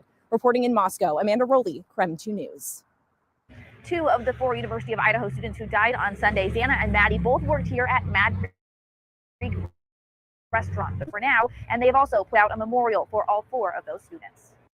Tucked inside a Main Street restaurant bench is a memorial catching the community's attention, including Annalise Mitchell. She's a sophomore at University of Idaho. I just wanted to kind of take a moment to remember them. Annalise is one of many students struggling to process the death of 4 fellow classmates. It's been surreal, devastating, horrific, honestly. Annalise knew the 4 students from the university's Greek life. When I did talk to them, they were just nothing but kind and nothing but bright and positive, and they definitely made an impact on everyone that they've met. Now, as classes resume today, many students are leaving campus. People can't even focus on their schoolwork. Like my sisters and I, we've tried to do our homework and it's not possible. Annalise says for her friends that are still here, she's just being supportive. Nothing will be the same. At least we're all here. Absolutely. Absolutely. The tox report is gotta be, excuse me, guys. The tox report has to come out, okay? Because it's going to tell the whole story by itself, in my opinion. Because what if there was nothing in the kids' systems? I mean, okay, let me put it this way. Welcome, Trust the Mad Hatter. Good to see you here. Let me put it this way. We could see in the video that at least Maddie was kind of intoxicated. We don't know for a fact if Kaylee was. We don't know if Xana was. We don't know if Ethan was. So we don't know for a fact, although they were at parties, so on and so forth. So you have to imagine that they probably had something in their system, okay? Or was there more in their system than what we would think that there was? Okay. There was, and I'm not a rumor person. I don't like them, but there were rumors flying around. How they got started, I don't know. And I don't believe them. I'm just giving you ideas of different things that there was GHB found in their systems. I don't know if that's true, guys. That's why I don't really talk about things like that. I'm just giving you examples of the rumors. If that's the case, then they were all knocked out. But we know that they weren't because Ethan was up and moving. Okay? So we know that much. So that's what I'm saying. These rumors get started and fly all over the place. And who knows? Who knows? I know that. Larry, that's awesome. 101 people in chat, guys. You guys are absolutely amazing. I love you guys to death, and I thank you so very much for that. You have no idea. No idea how much that means to me. And if all of you guys hit that like button, you're really going to put me out there in the right algorithm, and that's going to help my channel so very much, guys. You guys are amazing, and I love you all. Let me see. Don Spain. It's an educated opinion. The K-bar wasn't the weapon used based on description of the wounds. Here's the thing. I have a feeling that there was a K-bar involved. Okay. And these are just my opinions, guys. But I also think there was another weapon involved as well. Because I, from day one, once again, believe there's more than one person. I feel like there could have been a K-bar. Okay. Oop, 1 second here. Sorry, Mama Bear. There you go. The link is back in chat, my dear. I do believe that there was a K-bar, but I also, as I said, believe there could have been another weapon. I pulled up Saturday and I was showing a video of these, the very small now handheld hatchets that you can fold up and put in your pocket that have a super sharp blade on them that would explain the wider, deeper wounds that Steve Goncalves was talking about. Okay. Was the watermelon machete used? It could anything. It could be anything, folks. We don't know for facts yet. That's the problem. All we've been told is that there was a K-bar used. Okay. That's all we know. And I believe it was because the sheath was put there, so on and so forth. But is the sheath real? Again, not trying to be a conspiracy theorist, but is the sheath real? Why did we hear about that after the fact? Like quite a ways after the fact. Excuse me so much, folks. My apologies. And they never did actually say there's only one weapon. That's a fact, Misty. They just said that they know that there was a K-bar. They never said that was it. So we don't know. Okay. Where are we at here? Let's see. Brent Kopaka was a sharp knife machete enthusiast. Yes, he was. Very much so. The key thing, we don't know anything really. That's a fact, Don. And thank you, sir, for saying that. We don't know. That's the biggest problem. That's why we're doing this today, everybody. And I respect you. I respect that fact. We don't know anything really. That's a great point, Don. It really is. And again, that's a problem though, because they have given us different pieces of information, talked about pieces of evidence, so on and so forth, and then they leave. They walk away with after giving us that and say, "There you go, do with that what you may." And what has that done? There are thousands of channels that broadcast this stuff, and they try to make out of it what they can. They do the best they can in some senses. Of course, there are some channels that just make garbage out of it on purpose to get the views and whatever they can do. But again, we do with what we have, the best that we can. And that's not very much at all, folks. And here's my thought. If you're not going to give something to us that is worth anything, then don't give us anything at all. Because then they turn around and they complain about how we do things out here. What do you want us to do? You know, we're going to do this because this is what we do. So it is what it is. Who leaves their knife sheath at a crime scene? Laugh out loud. I mean, I'd be taking my chances and going back for it as soon as I realized it was missing, unless it was left there on purpose. And why would you take a knife sheath with you anyway? Yeah. That's my issue. Why would you not have it connected to your pants? This doesn't, that again, let's go all the way back to what Jules said, and I agreed with. There's no connection. None of that makes any sense. I would very easily look at the fact that that knife sheath was found, and well, first of all, talked about way after the fact, but found tucked up underneath Madison's body, supposedly. Why? For what? Like, what's the... Don't tell me that he walked in there holding the knife sheath in the knife and went, I'm here to, you know what I mean? And then put the knife sheath down and did his... No, guys, that doesn't make any sense. Come on. Not at all. Not at all. That kind of stuff, it really kind of irritates me. I'll be honest with you, because then they think people are stupid. Okay, well, I want to know where the sheath came. If it was left there, then it was left there. But this guy understands something, folks. He has PhDs. in criminology and psychology and criminal justice and all of this stuff. Do you think that he's going to leave the knife sheath there if it's him? I don't know. Maybe not. Not in my opinion. But okay, that's my opinion. Let's see here. Why isn't anyone drawing more attention to Brent Kopaka's death, December 22nd, and his connection to BK? Because nobody can get any documentation or anything whatsoever on him. That's right. Thank you, Mama Bear. We've tried. I promise you we've tried, Hash. Yep. Multiple people have tried. We can't seem to get anything out of that one, okay? And again, let's go back to the rumor mill. There's rumors that he's still alive. There's rumors that never happened. There's rumors that he is... Now, this... I don't know anything about this one, but there's rumors that him and Kohberger are related, that they're cousins. I mean, believe what you believe. And I do the same thing. I believe what I believe, but I try to base it on as much factual stuff as I can. And the problem is the facts, they're floating around out there somewhere. We just can't seem to grab a hold of them, guys, and hold on to them for very long because they don't make sense half the time. So, and again, guys, 106 people in here, and I thank you so very much for that, guys. You guys are absolutely amazing. Thank you for joining us, and I appreciate that you guys wanted to hear this because it is important to do this, folks. Let me see. I want to know where the roommate's statements are. Good point.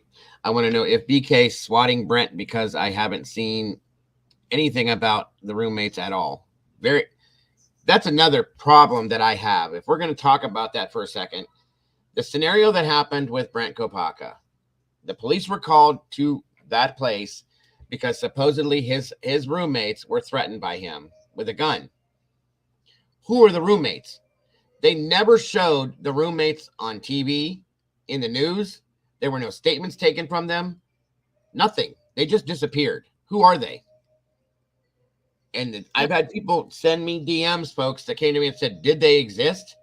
Was that real?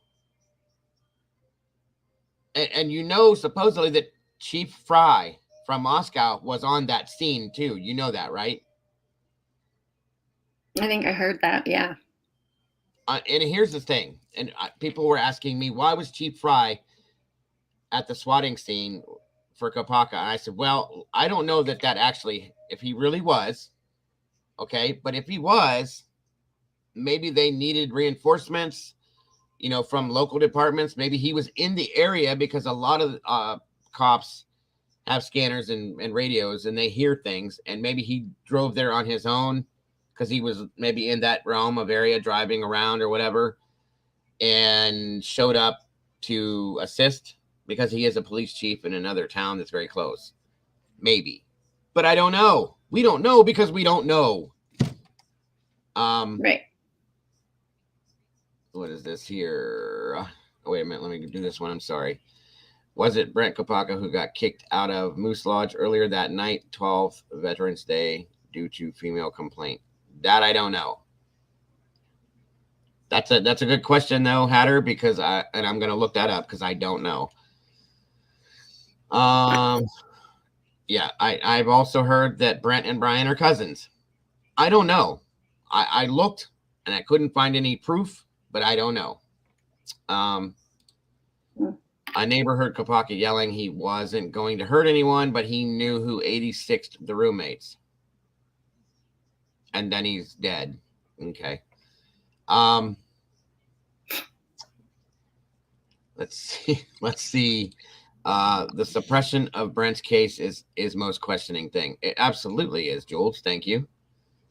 Let's see. Fupa says false flags do happen. They sure do, especially in stuff like this. Jules of all trades, true crime. Yeah. Why so hush hush?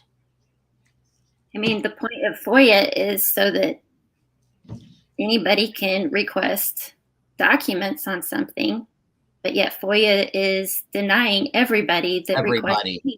Yeah, yes, you cannot FOIA anything that has to do with that case, and I don't understand why. Because it was the police ended his life. Is that why? Because that has happened in multiple other cases that you can get the records for. So don't give me that. Why is this case so extra special? Yeah, it's weird. Once again, nothing's connecting. Yep.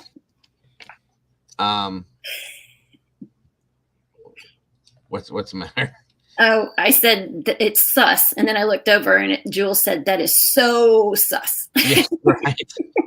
So sus, right? Exactly, and this doesn't make any. And here's the thing: Jules went to college for this kind of stuff, folks. Okay, and it still doesn't make sense to her. Right. That's a problem. That's a problem, guys. It's a big problem. Sorry. Let's see again, guys. This is 11/22 JFK assassination date. Brent Kopaka has dad name is J.F. Kopaka. Lee Harvey. Anyone? If you want to go that route, it does make sense, Sammy. 100%. It does. And I will never down anybody for taking that way. This channel, just so you guys all know, is set up that you have freedom of speech in here, freedom of opinion, freedom of theory, whatever it is. Nobody's ever going to down you for having any type of. You could come in here and say, listen, Dago, I was there. I know for a fact I saw the UFO land, and these little green dudes ran into the house, and they came out with blood all over them. They got back in the UFO, and they left. Okay. I'll listen to you because that's your opinion, and I respect that 100%. I'm surprised we haven't heard that yet, to be honest with you, but that's how this channel is, guys. Just so you guys know, you will never be downed or dogged because of your opinions, your theories, any of it, folks. That's why we are here. We just ask that everybody be respectful of everyone else's opinions. Right. The only thing I don't put up with is racism of any kind, or, talking bad about people's choices in life. That's it. That's it. Nothing else. So, okay. Trying to keep up with you guys today. I'm so sorry if I can't. Oh, numbers are so crazy to follow, but sometimes the universe telling you are on the right path. Amen to that one, Jules. Amen to that one. I don't want to say wrong info, but honey, listen, what you probably are saying is something you heard just like the rest of us. So you're not really saying wrong info. You're repeating something you've heard. So don't worry about it. It's okay. But it was said the Heath O was the one kicked out of the lodge. Oh, okay. Yeah, I've heard that. I don't know who that is for sure, but I have heard that. Let's see. My K-bars have black blades. Hash BK could have carried it in his hand. Not seen in the dark. K-bars are killing weapons, all purpose. 100%, Don. And there's multiple versions of it. I've seen K-bars with black blades. I've seen them with red blades. I've seen them with silverish, chrome-looking blades. So you're very correct in that point by saying that too, though. They are for sure. They're made for that. The Marine Corps military, they give them out to people for that hand-to-hand combat, guys. Let's see. Jules is one of my most valued. Absolutely. She is absolutely awesome with this stuff, Mahatter. And that's why we love having her over here. 100%. She's our sister for sure in crime. Okay. Let's see. Jules got the pings and timeline that peaked my. Yeah. Oh, yeah. 100%. We are going to talk about that too a little bit. And there was another point I brought up about the pings, guys. And I'm not trying to go conspiracy, but it's something for you guys to think about. And I'll get there in a few minutes. I'm going to let this play a little bit more, and then I will tell you what I'm going to tell you. It really makes this.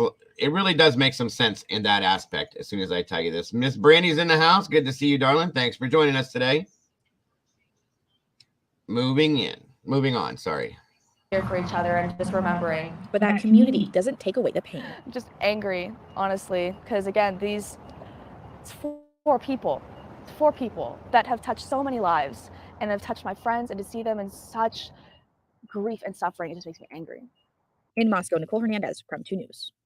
It's not something you ever expect to hear. Through the tears and shock, Jim and Stacy Chapin described the moment they found out their son Ethan was gone. It's not a call that you think that you're going to have to speak with the funeral home directors and the FBI and have it hit national Welcome, Mr. Earlier Whistle. this week, Moscow police identified Chapin as one of the 4 victims killed in the home just off campus. Stacy and Jim said their son was staying with his girlfriend at the house who was also killed, Xana Kernodle. So far, police haven't released many details about the investigation, and as questions mount, the Chapins say they wanted to make sure Ethan's story was told. It's important for us to get Ethan's story out. We don't really want anybody else representing him. And it's hard to have people speaking on his behalf. So we think it's best for us to do this. He's the kind of kid that everybody wanted to be around. You know, he was just a good kid. He's a good kid. That kind to all. Didn't deserve what happened. No. They say Ethan was a triplet. He and his siblings were extremely close. In fact, they all decided to attend the University of Idaho. Jim says Ethan was an athletic kid who played club soccer and refereed youth sports. His smile, he says, lit up a room, and he made friends wherever he went. They had just spent last weekend at the university for Parents' Weekend. As we pulled out of Moscow, we literally were like, we've done it. We've literally done it as parents.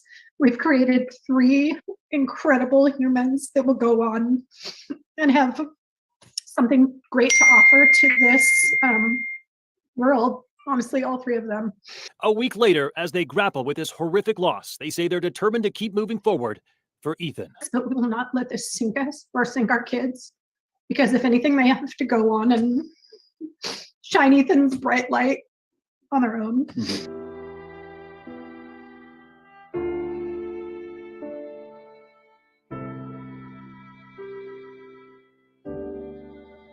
Moscow Police Chief James Fry, University of Idaho President Scott Green, and the Director of Idaho State Police, Colonel Kendrick Wills, all spoke at today's press conference. Before Wednesday's press conference, Moscow Police had only told the public the 4 students were found dead inside the home late Sunday morning. Wednesday, they revealed that all 4 victims were stabbed to death. Chief Fry says 2 other roommates were at the home during the attack, but were not injured, and he is not calling them witnesses. He said they were also home when police arrived at the house. Fry did not say why the call to police was not until noon on Sunday, when the attack happened in the early morning hours. Police said it appeared to be a targeted attack, but did not explain why. Moscow police have also been saying that they do not believe there is an ongoing threat to the community. But today, the tone changed. Welcome, Ms. Vicky. Thanks so much for joining us. And people should look out for each other. Meantime, we found this video from a Moscow food truck that's from early Sunday morning. It shows 2 of the students, Kaylee and Maddie, ordering food around 1:40 a.m. This is one of the last times they were seen. Moscow police say this video is helping investigators recreate a timeline of events from that night. And it has helped. It gives us a time and space where we know that 2 of our victims were, and that helps us a ton, and we'll continue to follow up all leads. I agree, Joel. The family of Kaylee Gonsalves have seen the video and agreed to let us publish it. They identified Maddie Mogan wearing the long black jacket and Kaylee, who is with her, in the white sweatshirt. It's normally a place where everyone feels really safe. Joseph Woodall is the manager of the grub truck. He is seen in the video working the cash register, taking the girl's order. This afternoon, he described their interaction with me. One of the blondes was just a little bit more cheering, kind of bouncing around. Thank you, and then CJ. one was like standing there and doing the hello, how are you, and goes through the interactions. And normally that's pretty normal. In most of our groups, there's people that are more energetic and people that are managing the energetic people. Joseph told me he felt incredibly sad when he learned the news about the girls he had just seen the other night. Hope they find the person. Hope they get the person.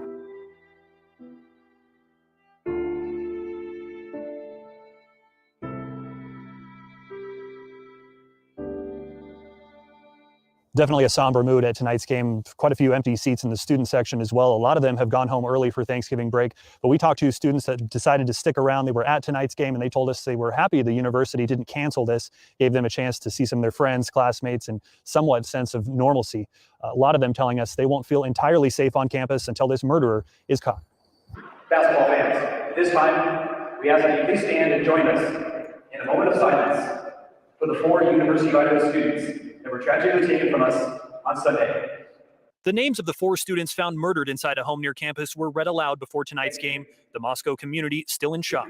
Definitely like a ghost town here. Weird seeing everyone just pack up and leave. Like many other students, Jessica Jacobs and Asha Cummings haven't been going to class and say they don't feel as safe alone or on campus as they did a week ago. The only reason we're still here is because we had a little trip planned going opposite of our homes, but we've been staying together every night, trying to stay as safe as we can, but we definitely are going to go home early. The question of safety is on everyone's mind right now. During a press conference this afternoon, University of Idaho officials said they've increased campus patrols and students can request a security escort across campus day or night. The university is also excusing all absences. That if they want to leave and go home now, they absolutely can. We're going to support them in doing so. Classes were canceled the day after the 4 bodies were found, but resumed on Tuesday. School officials say some students want to keep their minds occupied. They gain comfort in being around their student, other students. They gain comfort from interacting and staying busy with their faculty.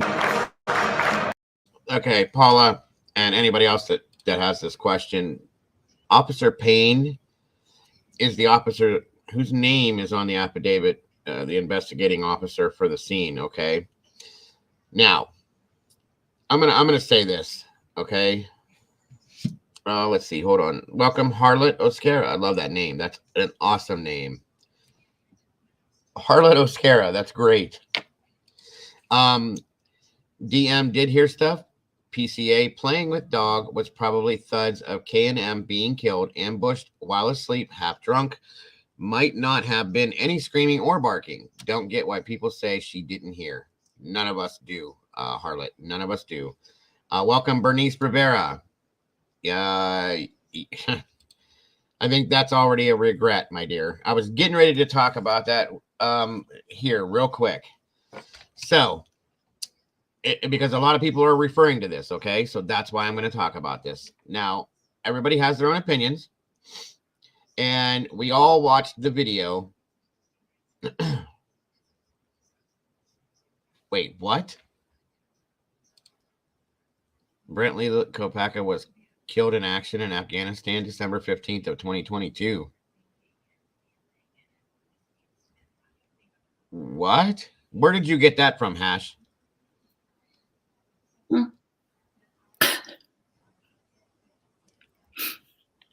Okay. You're absolutely welcome, Harlot. I do love that. That's amazing. I mean, that was the date he was unalived, but so did they put that down on the death certificate for some kind of integrity, possibly? Possibly. Okay. Here's what I have to say about that, okay? And this is purely speculative and purely opinion, okay? Let me ask I'm going to ask some questions real quick. We're going to move to the Kopaka incident real quick. So, we all saw that's what I was just asking, Jules. I'd like to know where that's, if it's listed somewhere officially, I'd love to see that. I would. So here's what I want to know. Is that happened as the call was made December 14th, right? That the 911 call went in was December 14th, I believe. The night before. 13th. 14th. Yeah. Okay. I had to think about it because it was after. Yeah, right. So the call was put in the 14th. He was officially unalived on the 15th, and the call was put in that he was threatening his roommates with the guns. Okay. Hold on a minute here. I'm looking at his obituary in the Lewiston Tribute of December 20th, 2022. That's what it says in the obituary, Hash, is that he was KIA in Afghanistan.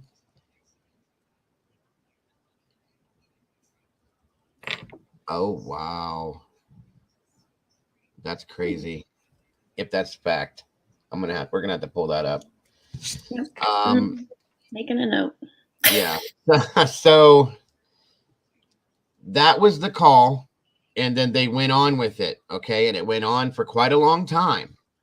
Then, if we cut to Bryan Kohberger and his father were driving to Never mind. I don't Molly. I knew that was coming too. They were driving to, let me pull this down for a minute, Pennsylvania, and they got pulled over twice in Indiana. They offered the information, the father did, without even being asked, that was going on. Mm-hmm. Why did you automatically go right to that? And when his father said that, he looked at his father like, what are you doing? You know what I mean? It was kind of like, But anyway, and it has been said, no, it says specifically in the obit that he was killed in. Okay, I'm pulling this up. I think that's what Molly probably has. Hold on a minute. Probably. Molly's quick. She is the email queen, guys.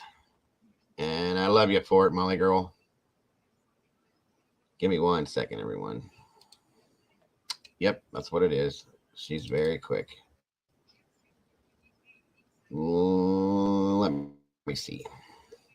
Don says Biden pulled us All out right, of guys, here we go. August 2021. Yeah, I kind of thought so. I thought so. Hold on, let me blow this up for you guys.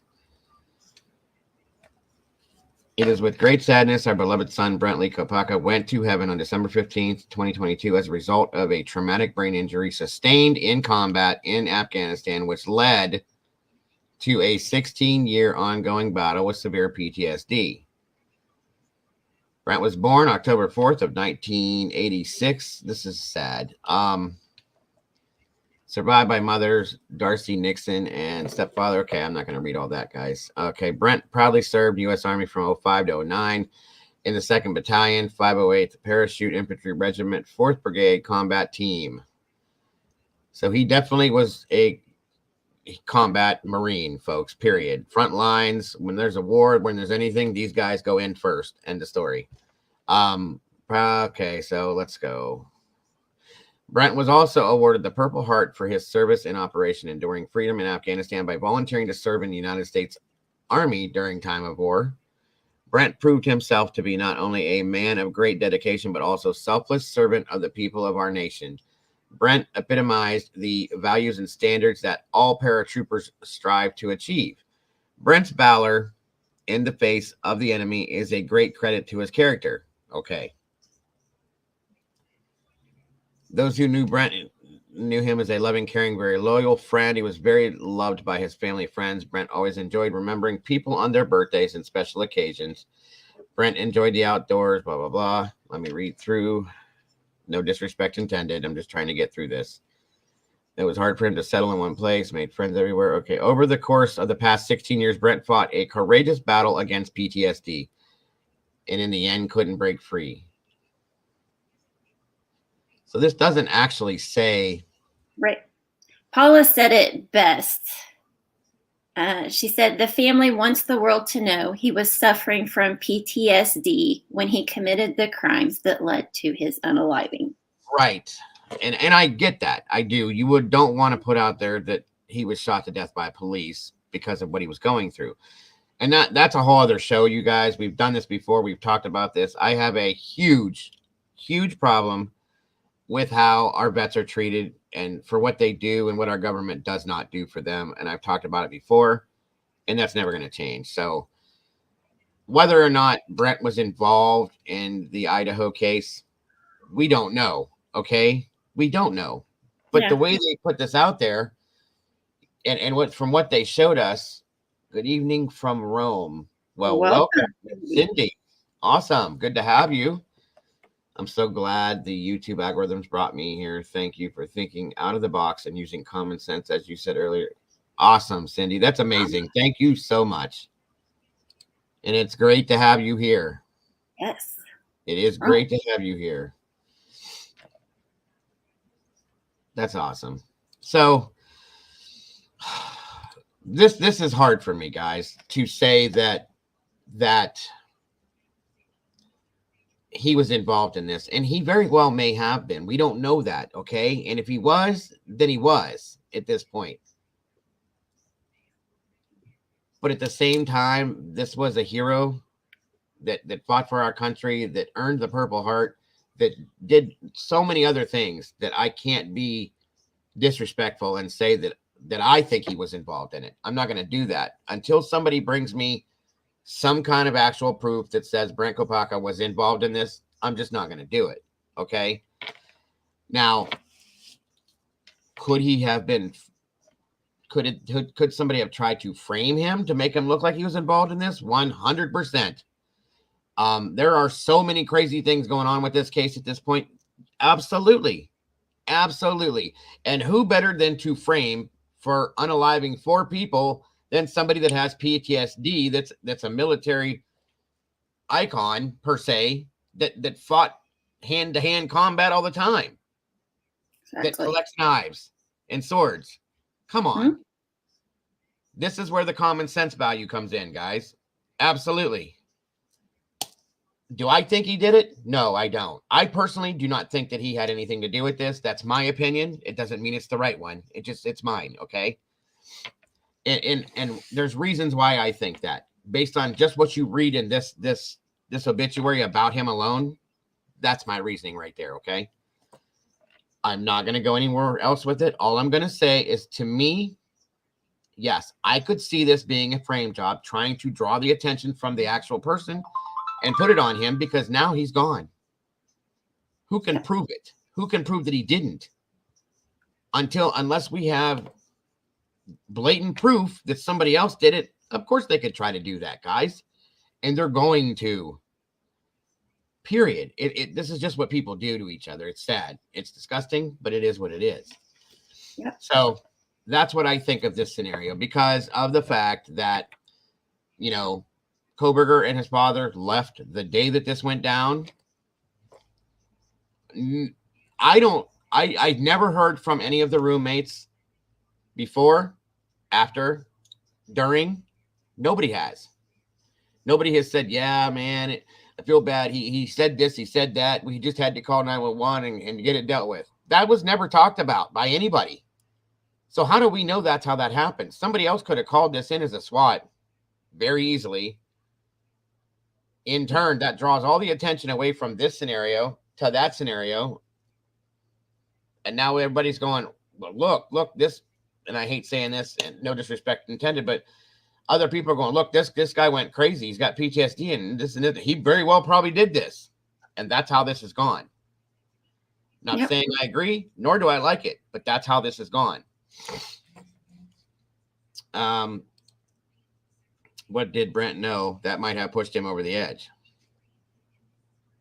That's a whole other story, because this is why I'm telling you this story.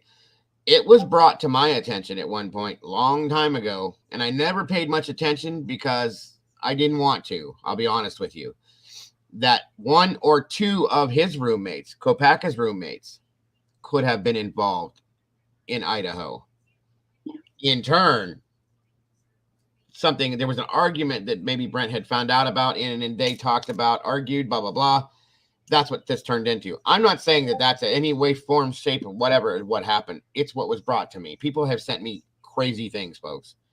I read them, I look at them, I think about it, and I either run with it or I move on.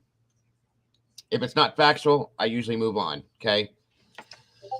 So, let's see. Miss Molly says, I agree. I have dug into this part many times. I do think that the info I have found around Kopaka, if it is proven factual, is BK or someone trying to set him up. Thank you. I mean, that's my thought on it right there, Molly, and I can't really think of it any other way at this point. Yeah, I agree with what Jules said, using him as a cover-up to sneak out of town. That right. Good cover to sneak out of town. Under Bryan might have known he was being watched. I think he did. And used Brent as distraction to skip town. They did lose him for a while. Yes, they did. Yep. Yes, they did. What did he do in that period of time they lost him? And guys, I don't care what the FBI says.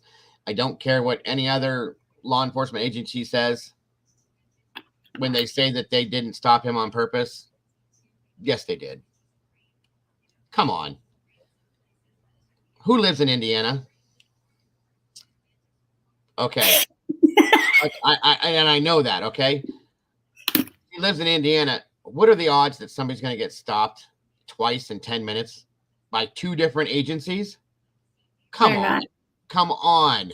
And get away with a warning each time. And yeah. And you could tell, guys, if we have to, we'll watch it again. You could tell by the body language and the approach of the police how that it wasn't a normal stop. Okay? It was weird. The whole thing was weird. Both of them were. And then we have his father saying the weird things he said. Kohberger being the weird person that he is, because regardless of whether he did this or not, the problem I have with him, he's weird as hell. Okay? That's it. Right. 2 times stopped, no tickets given, no nothing given. You get 2 warnings, and you even told them that you already stopped. Right. That doesn't make sense. It doesn't fit to me. That's all I'm saying. Let's see. We just proved it was a lie, so I don't understand why you're acting like anyone is speaking misinformation. We are all just talking. What are we talking about here? What did I miss? Oh, up here? I am here because I want to be the Kopaka kid. I can't say a lot. Is that what you are here? No, we know that that's a lie, brother. It's not a lie per se. It was put. These are rumors that people are putting out that they've heard. That's all. Yeah. No need to get, upset or anything like that. We all talk about these things in here and separate everything. In the end, we all get along with it. Everybody has the right to their opinions, their thoughts, their theories without arguing, fighting, or being attacked by anybody per se. Exactly. And depending on how something is worded, it can always be interpreted in a different way by somebody else. 100%. That's what this is all about. For all we know, BK stole the military issue knife from Brent, trying to frame him. Anything is possible. I agree 100%, Paula. Another possibility is he was given a new ID and sent elsewhere for other jobs. There is a term for that. 100%. That's facts. Then we go back to this. We just proved it was a lie, so I don't understand why you're acting like anyone was being. Okay, yes, absolutely, I got it. Yeah, we definitely knew that wasn't true. Like I said, I believe it's the family trying to kind of sugarcoat the situation because of what he has done in the military. He deserves more respect than what he was getting. To put in the obituary, what actually happened is not going to happen. It's just not going to happen. Brent K's major. He had a doctorate in psychology. He's thinking of, he's saying Brent, not Bryan. No, sorry. I didn't know what Brent's college courses were. I never got to actually see that. I do know that he worked for the tech department at the college, though. That was said. And I believe he worked security at some point too, didn't he? Seems like I heard somebody say that, yeah. But and here's another thing that was talked about too, guys. Once again, this could be rumor. But it was said that Brent Kopaka worked in the tech department, the IT department, the computer department, the technology department at the college. Well, when everybody heard that, they went back to the fact that there was a blackout starting at, what was it, 11:30 p.m. the night of the murders, and went till 6 a.m., I believe it was. Sounds right. 6 or 6:30.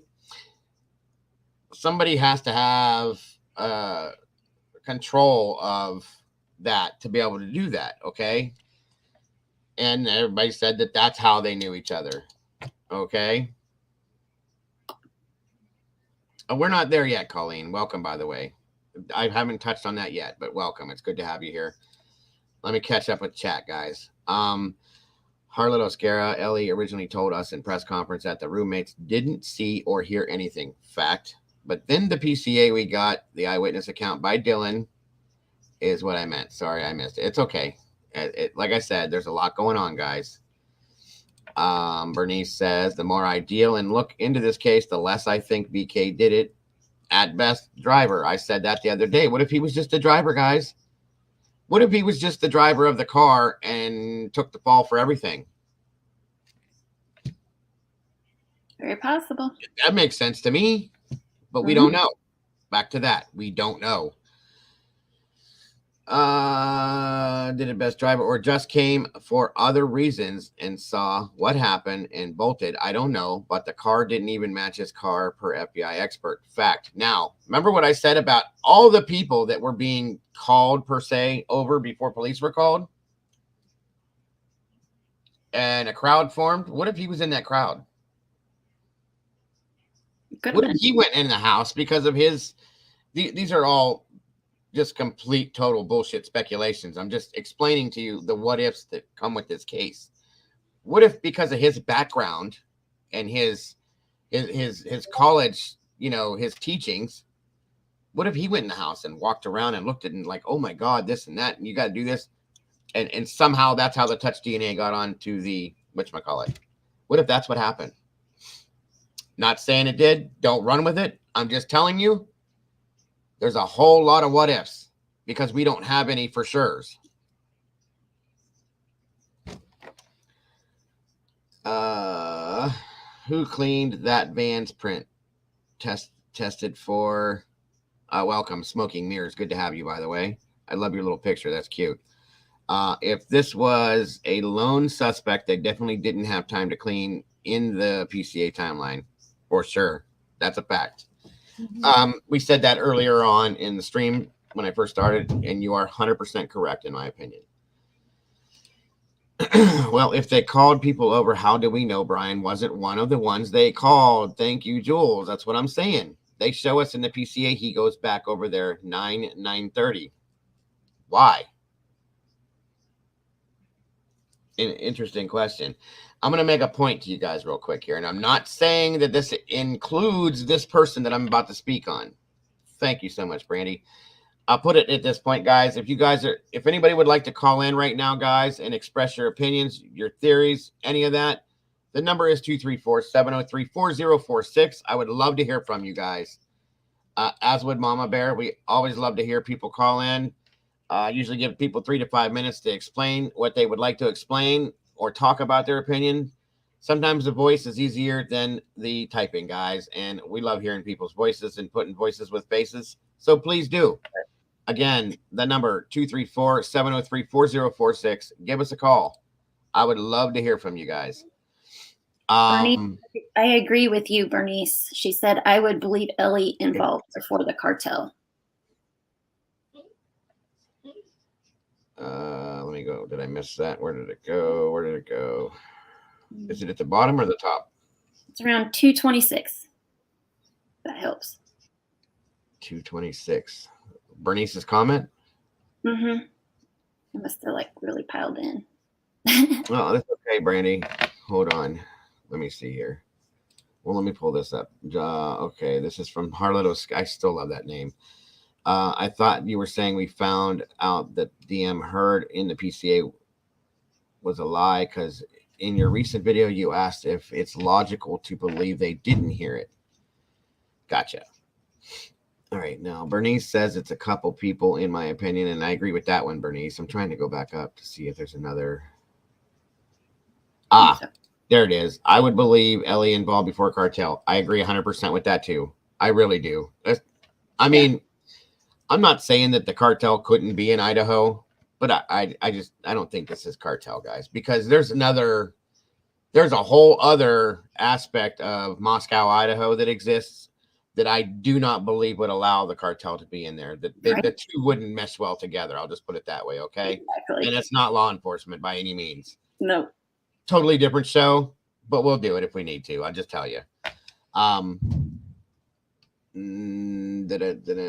Okay, moving on. Again, I don't know if I said it. Welcome, Smoking Mirrors. I love your guys' names, by the way. They're amazing.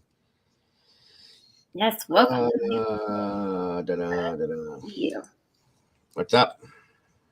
I said, welcome, all new people. It's so good to see you. All of you guys. We absolutely love seeing you guys in here. Seriously. That's great. He had to know the sheath was missing by this time. Okay, this is what I was going to explain. Oh, wait a minute. Sorry, Hash. It's plausible that Bryan K and Brent K knew each other as students at WSU. Not sure, cousins, but genealogy site can confirm it as last names, not that comment starting in pen. Absolutely. Something we're going to have to do, just to be sure. And I get it. I'm sure Mama Bear's got her notebook out, taking notes left and right. Yep. One victim alone had 54 wounds, not to mention the others, different floors to clean up, etc. 100%, Bernice, you're right. I agree about the cartel as well, Molly said. Going back to retrieve the sheath, far more risky than leaving it there. 100%. That doesn't make any sense. Cartel is definitely in Idaho. However, it's so hard to believe they're involved in this, but anything is possible. And you are absolutely correct, Miss Misty. Everything is on the table, folks. There's nothing to take off until we have full-blown, 100% clear-cut proof. That's just who I am. Nothing's coming off the table. So, yep. Dawn, things happen and get crossed up. Great to have you here. 100%. Thank you, Mike. I'm going to go pick up my kiddo. I'll be right back, guys. Take your time, dear. I will be here. Miss Vicky says, the only thing I'm convinced from listening to all these things over the last couple of days is I truly believe it's not a one-person job. 100%. 100%. I agree, Vicky, and I've said that from the absolute very first day. It just, in my opinion, it just couldn't be. And I'm not saying that I'm right, guys. If I'm wrong, and this comes out that it was just him or just someone, I'm sorry. I'll tell you right now, I'm sorry. I absolutely will tell you I'm sorry. Thank you, Miss Cece, so very much. Guys, we have social medias all over this channel. We have a Facebook, a TikTok, and Instagram. If you guys should choose to, you don't have to. Check them out. Link up to them. If you want to follow them, you can. If you don't want to, like I said, don't worry about it. But thank you, Cece, for that. And that is a good point, Nikki. Does anybody in here have a good argument to prove that it could just be one person? Because I've listened to thousands of them, and I can't make myself believe it. I've tried. I really have. I wanted to believe that when they said, we have our man, Chief Fry said, we have our guy, that they had their guy, that it was that one guy. And I'm looking at this scene, and with my experience in EMS and stuff like that, and seeing unaliving scenes, it was just, I mean, I didn't get to see true to form crime scene photos. Obviously, none of us really have. Based on the verbalization of it, though, it's like, and then the timeline, reading a timeline and being told what was on scene and so on and so forth. I'm just like, there's no way. There's no way. I can't believe it.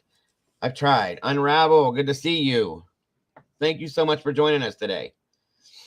Again, guys, anybody that would be interested in calling in to voice an opinion, a theory, a thought on this, please do. Please, please do. The number's rolling across the bottom of the screen, 234-703-4047. We'd love to hear from you guys. We absolutely would. Unless they have the timeline and all that. And I think they do. That's my opinion, guys. And I'm going to say it again. Once again, guys, 150 people in here. I love you guys to death. Thank you so much for doing this, for coming in here, for being a part of this, for speaking what you think. I appreciate each and every one of you guys. We all do. And thank you again for all being here, guys. And I hope each and every one of you guys hits that like button if you could. So please subscribe if you would, and share this out. And at the end, guys, please feel free to leave comments. YouTube loves that. Leave comments after the show. I love to read them. I do read every single comment, and I will respond. I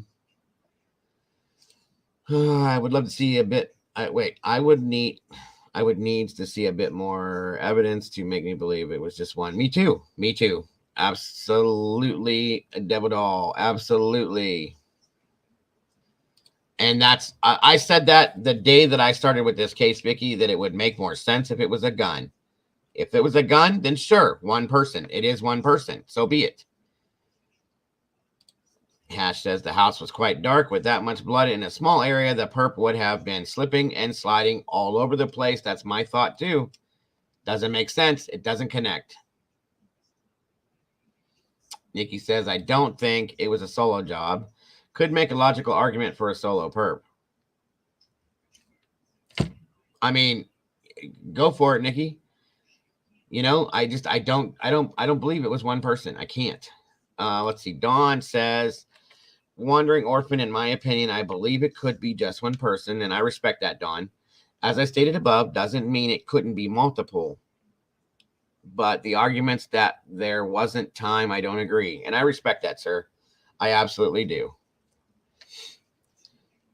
How many times would the perp have a rest falling down their own knife from the blood and the struggle? Very possible, Hash. Very possible. And somebody made a comment that there were one of the victims had 50 some odd wounds. Again, let's think about this. Let's think about this. There's 4 victims. Okay. Let's just say that each victim had at least 20 wounds. We'll just say that. I don't think they did, but not to mention the encounters with Ethan and Xana and possibly Kaylee. Okay. 9 minutes, guys. That's what my problem is with it, Dawn. If it was just a cut and dry scenario, he came in, they were all sleeping, and boom, boom, boom. Okay, 9 minutes, sure. With the obstacles and the multitude of wounds that there were on each victim, that takes time. And a gun, yes, makes 100% sense. You go in and boom, boom, boom. 4 shots, you're out the door. That could have been done in 5 minutes. You know what I mean? I get it. And that's what I was saying, Jules. We were told multiple wounds to each victim. That takes strength. Okay. And you're doing it 4 times with a big male to deal with, she's saying. And I don't either. I can't see it. I wouldn't be able to carve a turkey in 9 minutes, let alone take on 4 adults in a dark house on 2 floors. Right. That's a fact. That was the other thing. 2 different floors. You got to move. Let's see. Harlot says, I don't think a hitman would kill by stabbing. I don't either. Way too many risks, variables, and it would too time consuming and like a bigger fight than expected. Being up close and personal, risks injury, self-unaliving DNA, hitman would shoot 100%. Yeah, as far as the hit goes, I don't think it was that. The timeline is my thing too. If no one fought back and they were asleep, yes, plausible to me, but 9 minutes for people, 2 different levels in a house fighting back has to be a different timeline. 100%, Paula. I've said that, or I'm sorry, Vicky. I said that from the beginning. Drew Younger, welcome. Good to have you. Good to see you. Thank you for joining us today. It was posted. The 525 motion is the concomitant motion to appeal the gag. Wait, say that again. It was posted. The 5 to 25 motion is the Goncalves.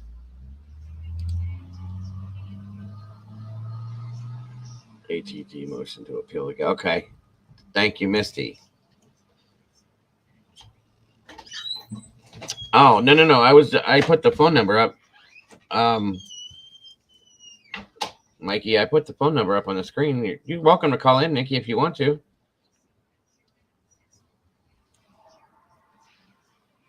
Did anyone see the news? Wait a minute. Let's see. Don says the news of one person who killed 15 people with a knife in Canada. Reservation 6 months ago. I've heard something about that, Don, but I don't know anything about the timeline on that one, and I didn't really get into that one. I haven't seen anything about the motion, but it would be interesting if so. Oh, absolutely. Xana was likely awake since she got the DoorDash and was on TikTok after 4 p.m. It's 4 a.m. And so I think they were all awake. I'll be honest with you, because the only one that may have been asleep, I think, was Maddie. And I think because Maddie had more to drink than anybody that night, and she was kind of out. I just thought wait a minute. Hold on. Nikki says, yeah, that is horrible, Dawn. That's crazy too. I just thought if anyone wanted to hear the only way I think it's possible for solo, I think it was Malty, but I only see one way otherwise. Call in, Nikki, call in and tell it then. I'm sure everybody would love to hear the argument on it. Seriously. I think if any of them were asleep, it would have been Maddie. That's my thought, because we saw Maddie that night, folks. She was kind of stumbling around a little bit. You could tell she had had a lot to drink, so on and so forth. And if anybody, I think she was asleep at the very least. Got a link for audio? No, and I was you just call in the number, and then I'll put you up and you can listen. Or we can listen to you explain your whole scenario. I don't have any specific links, just for audio.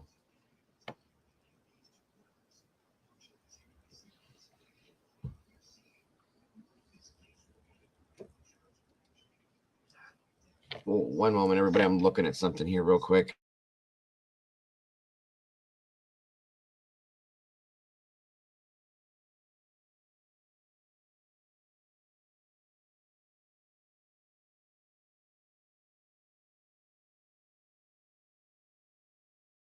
Sorry, folks. Let's see. Sorry. In the beginning, the Goncalves were told Kaylee was shot. That was what was first said when it was first told to her. Yes, I had heard that too. The stools, I believe that I was told that law enforcement did that with the stools. I don't know if that's true because again, we don't know.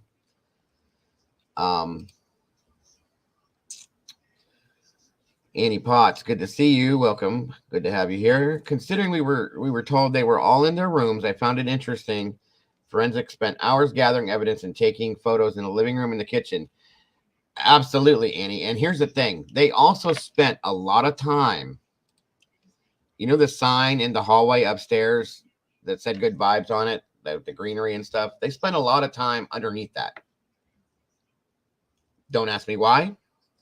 There was something there for whatever reason that they spent a whole ton of time on that. Yes, Jules, absolutely. And thank you so much. 159 of you guys here. I appreciate you guys being here to hear this. And please, guys, give me, whether you call in and give us your input that way or in the chat. Either way, guys, I want to hear it from all you guys. I really do. Thank you, CC, once again. Miss Cindy says, it also takes more people to silence multiple victims. What about Murphy the dog barking before, during, and after? No one in those close surrounding homes heard him or anything. No way. I agree, Cindy. I do. I agree. No evidence markers for blood on the patio at all. Not one. Not one did I see on the patio at all. That's weird. You know, it was said that maybe they went out the balcony on the 3rd floor and jumped down. It was said that they went out the front door. It was said that they went out the back sliding door. Nobody knows. Nobody knows. One moment, everybody.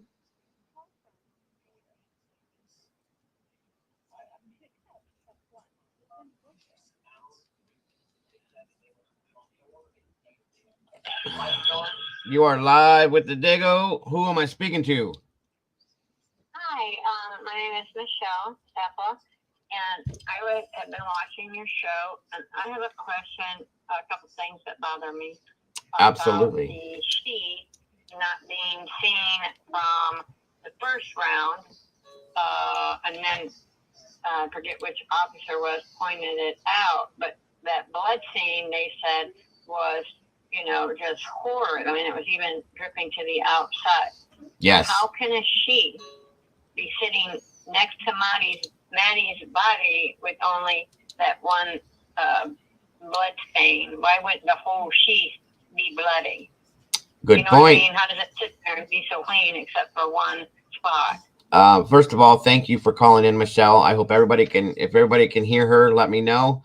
But it's great to have you calling in, and that's a great question. That's a great question, to be honest with you, because how did that happen, folks? If that was there the whole time, why was that with as much blood as Michelle just said is in that house? And I showed you guys, and I explained to you guys, there was so much blood that it dripped through the floors and the walls down to the outside foundation. How is that sheath not covered in blood, folks? How? Yeah, because Maddie's blood wouldn't go over to Kaylee, depending which side the bed she's on. The blood was coming off on the right side all over on the floor and draining on the left. So it seems to me that maybe that sheath could have been placed, that someone's either in the home, or it's just funny that it didn't show up until the second round, and that same officer says, "Oh, did you notice the sheath?" Yeah. Just sitting there, right. All that blood, but no spots. And it wasn't talked about. Like you had said, it wasn't even talked about until how far into the case? Let's see. Yeah, it was quite a while. I think when they re-affidavit it or whatever they did, then that was brought up. It wasn't at all in the first time they went in. It was documented later that he said after he had already been there, the one officer. And right. Then they do another walkthrough, and he says to the other officer, "Oh, hey, did you notice that sheath next to Maddie's body. Oh, right. So it makes no sense. Where would there be a clean spot next to Maddie to put that sheath with no blood all over it? 100%. Yes, absolutely. I absolutely agree with that. And I'm not gonna. Go ahead. I'm sorry. Go ahead and finish what you're saying, because then I was going to go into something else. Yeah, I'm not gonna say that. I'm not gonna say that it was put there after the fact, or that it was. That's all I'm saying. You know, you're right. I'm not gonna say it, but it is very weird. It's very weird.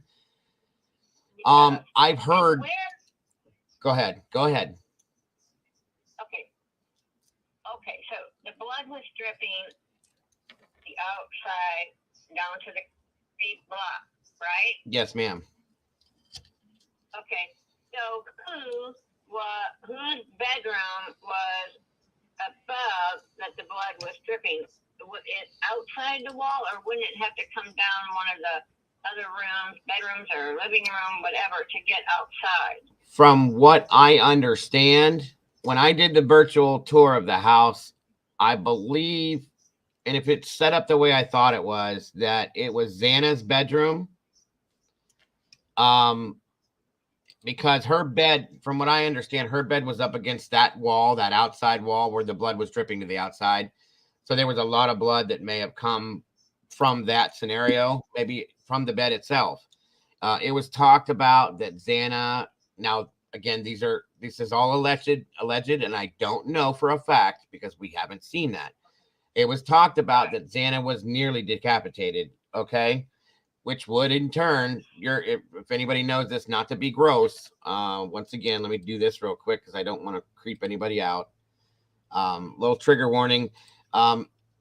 If somebody's decapitated, you're going to cut through 2 carotid arteries, okay? That's going to give a lot of blood flow. In turn, all of that blood, if it was on the bed per se, drips down the head of the bed to the floor, it's going to come right through there, and it's just going to flow like a faucet. And that's in turn how that could have got that way, in my opinion. But what I'm saying is, does it just automatic when a house is built, then does it just go automatically out that bedroom floor, out on the ground, or between a wall? It had to have, yeah. It had to have gone into the wall, like through the floor cracks into the wall, and then down, and it came through the wall, down into the foundation basis like that, in my opinion. I guess I'm trying to figure out, why is there no blood that dripped outside on any other wall inside of that house? Right. Well, and that's the thing was everybody... I'm trying to remember when we did the tour of the house, where everybody's bedrooms were compared to. I know for a fact that back wall on the back side of the house, or the front side of the house, that bedroom on the second floor right there was Xana's room. Okay. I believe. I'm sorry, I didn't. Okay, now I have just one more comment. Yes, ma'am. About Dylan's statement. Okay. Supposedly the murderer is coming down the stairs, correct? If he opens her door, and is he looking at the side of the murderer to see one that with the eyebrows, or is he face to face two with the eyebrows? Well, and if he's coming down the stairs and he's up the stairs on his way down, that was the that person on that step up more height. You say, oh, I guess they're about 6 foot, because if they're 2 steps above you, I didn't know if he was even on the platform in front of her door and looked at her face to face, 2 eyes with his eyebrow, because then she would be hot. Well, sideways or face to face. I would think to be able to see bushy eyebrows that you would have to be kind of head on with that person. I mean, on a side view, I don't know, maybe, but it's dark too. Let's remember that it's dark. Yeah. So I would think you'd have to be face to face with that person to see. I would think the eyes would go more than eyebrows. Yeah. Yeah. And in turn, you know what I would do is I would do a lineup, put a mask on him, put him out there and say, hey, does this look like who you saw? For sure. And how would you not see the eyeball? That stands out more than You would think you, and here's the thing. Right. Here. Right. And here's the thing. I think, I'd be honest with you, Michelle, I think there's a lot more that was seen and heard by her that we haven't heard yet. And I think there's going to be a lot that was seen and heard by Bethany as well, which is why now all of a sudden this whole thing has happened. A really stupid question, because I know a lot of women, you know, there were those hats in the winter, but I know, and they buy those black Kohbergers for women or pink. Okay, so how is it typically known that that's a man in there that murdered them when they're covered in black? Women can buy those same clothes and be tall. You listen. What specifically led to, oh, it's a male? You are absolutely correct. Saturday, when I had my show Saturday that Jules joined me on, I said, how do we know that it wasn't, how do we know that the suspects weren't women or isn't a woman? I said, don't tell me that it couldn't be. There are plenty of athletic women. Dylan, for her, I'm not saying she did something, but Dylan herself is a tall, athletic woman. Okay. And it very well could be a woman or women. Okay. Yeah. And if they could be a black person, look like a man. Yeah. You know, I just think in the dark, if all you see, I have a problem with the eyebrows, face to face or sideways. You see the eyeballs, okay? 100%. Or one eyebrow. And then I'm thinking, if there's no light, how can she specifically say it's a man? Absolutely. You can't. You can't. It's a male or a female. Right. Yeah. No, you can't say that because any woman could dress like a man in men's clothing. Any woman can be tall, can be strong, can be athletic. I've seen it. I've seen people like this. So don't say you can't. It could have been 2 to 3 women. Okay. Sorry, was he on a track meeting or a runner, and were the other friends saying hi women and singers and runners, you know? Yes, ma'am. Absolutely. Absolutely. And that's a question I have too. I kind of think a woman, it could be men and male, but they get together, that's like a jealousy more than a hit point. And very well. you all knew that Katie had that brand beautiful and could follow that that's hers and know that that was a magic. But no one really would know that fast that that car in that driveway was Maddie's. And Bethany Funk's car was not even in front of the apartment, so she was in the home. So where's herself in her car and where what, you know? Yeah, absolutely. Like you have to there, but Bethany wasn't there. Absolutely. She was in the home. 100%. 100%. I agree with you. I do. Okay. I just wanted to bring those points up. I'm glad you mentioned about that email too.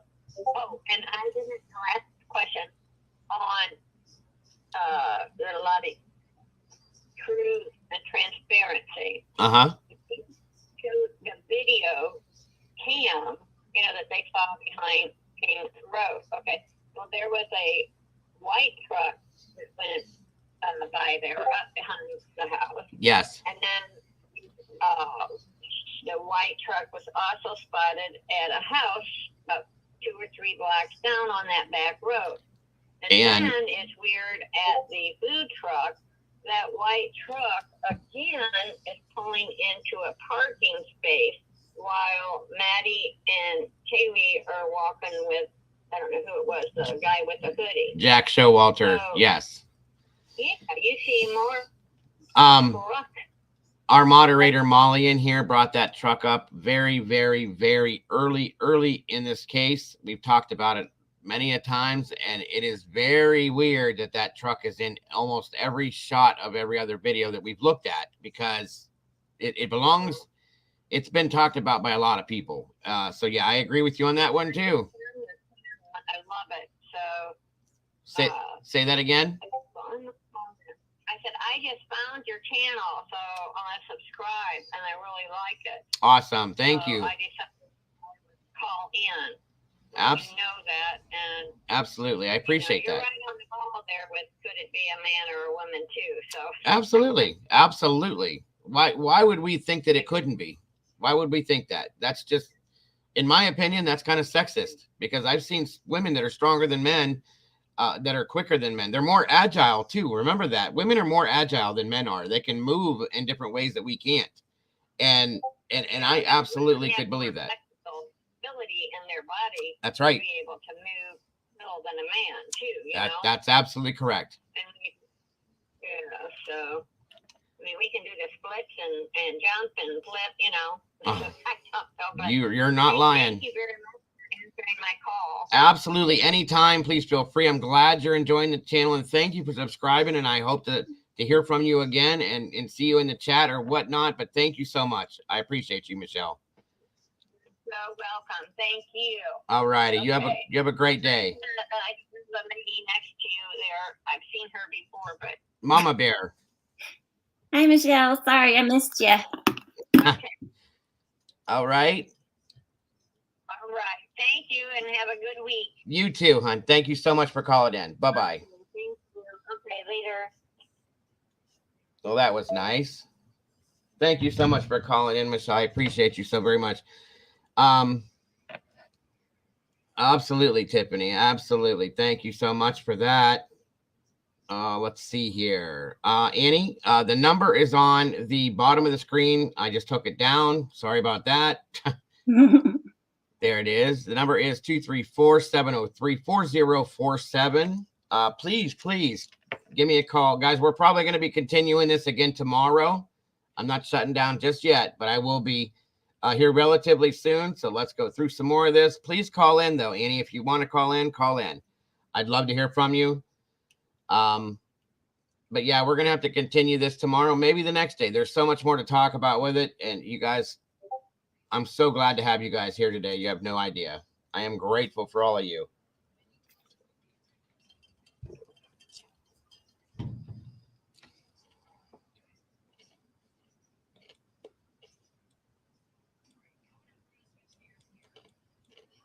Let's see here.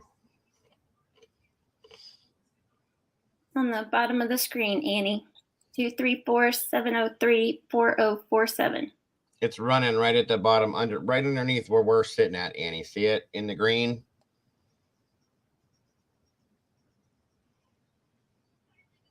Oh. When did this go through, Mama Bear? I'm not sure. Brandy sent it to me. So Oh, the motion to appeal and amend the non-dissemination order. I gotcha. Thank you, Brandy and Mama Bear. You're welcome. Don Spain, 11 people killed, 29 injured by one person. I am trying to find out how long it took. 13 crime scenes. Wow. That's crazy, Don. Crazy. Right. Yeah, I should have said that, Annie. It's on the ticker, hon. I'm sorry. My apologies. Oh, man. My sinuses. This weather is killing my sinuses, folks. It really is. In a bad way. Yeah. You're not lying, Tiffany. They are very sickeningly deep. There's a lot to this, which is why we're doing this, guys. I just wanted to go back and find the things we didn't find, talk about the things we may have forgotten about, because it's been going on for a while. I mean, it's just insanity. And this has been a great, a great. One moment, everyone.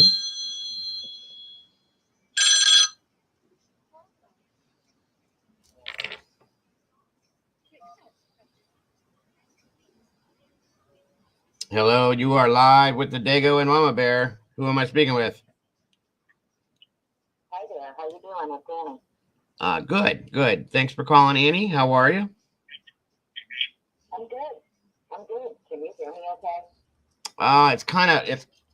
It's kind of muffled. It is? Yeah. All right. Hang on one second. I'll take out my Bluetooth. Sometimes I sound far away if I have my Bluetooth on. It's okay. Take your time. All right. How's that? That's a lot better. Can you guys hear her okay? Can you hear her okay, Mama Bear? Yes. All right. There you go. Go for it, Annie. Okay. All right. I won't try to take up too much of your time. I know you're trying to get off. That's okay. No. It's fine. We got time. Okay. All right. So I just wanted to call in because I heard you the other night. I think it was on Michelle's live. And Yes. You were talking about your prior first responder. Yes, ma'am. Okay. All right. So I just had a couple of questions for you regarding first responder procedures, protocols, things like that. Absolutely. Especially arriving. Now, I don't know if you've ever been called to respond to something like this, obviously. I've been to scenes that are a lot smaller than this, that it may, one or two people or something like that. Never to this extreme. But the protocol is usually always the same. If 911 is called and we were to get there before PD gets there, we wait. We don't just go in. The police have to go in first, especially considering the type of scene that it's called in as. So, but PD responded to this first. So there was no qualms with that whatsoever. But in a scenario for me, we would have to wait. If the police are there, then we go right in to check to make sure that if there's any survivors per se. If there are, we start field work immediately, whether it be CPR. Right, to administer aid to someone who's alive still. Exactly. Yes, exactly. So whether it be CPR, wound care, whatever it is, and then we scoop and run depending on the condition that the person is in, and fly to the hospital and try to save that person as fast, as much as we can, whether it be in the squad, to get them to the hospital to stabilize them.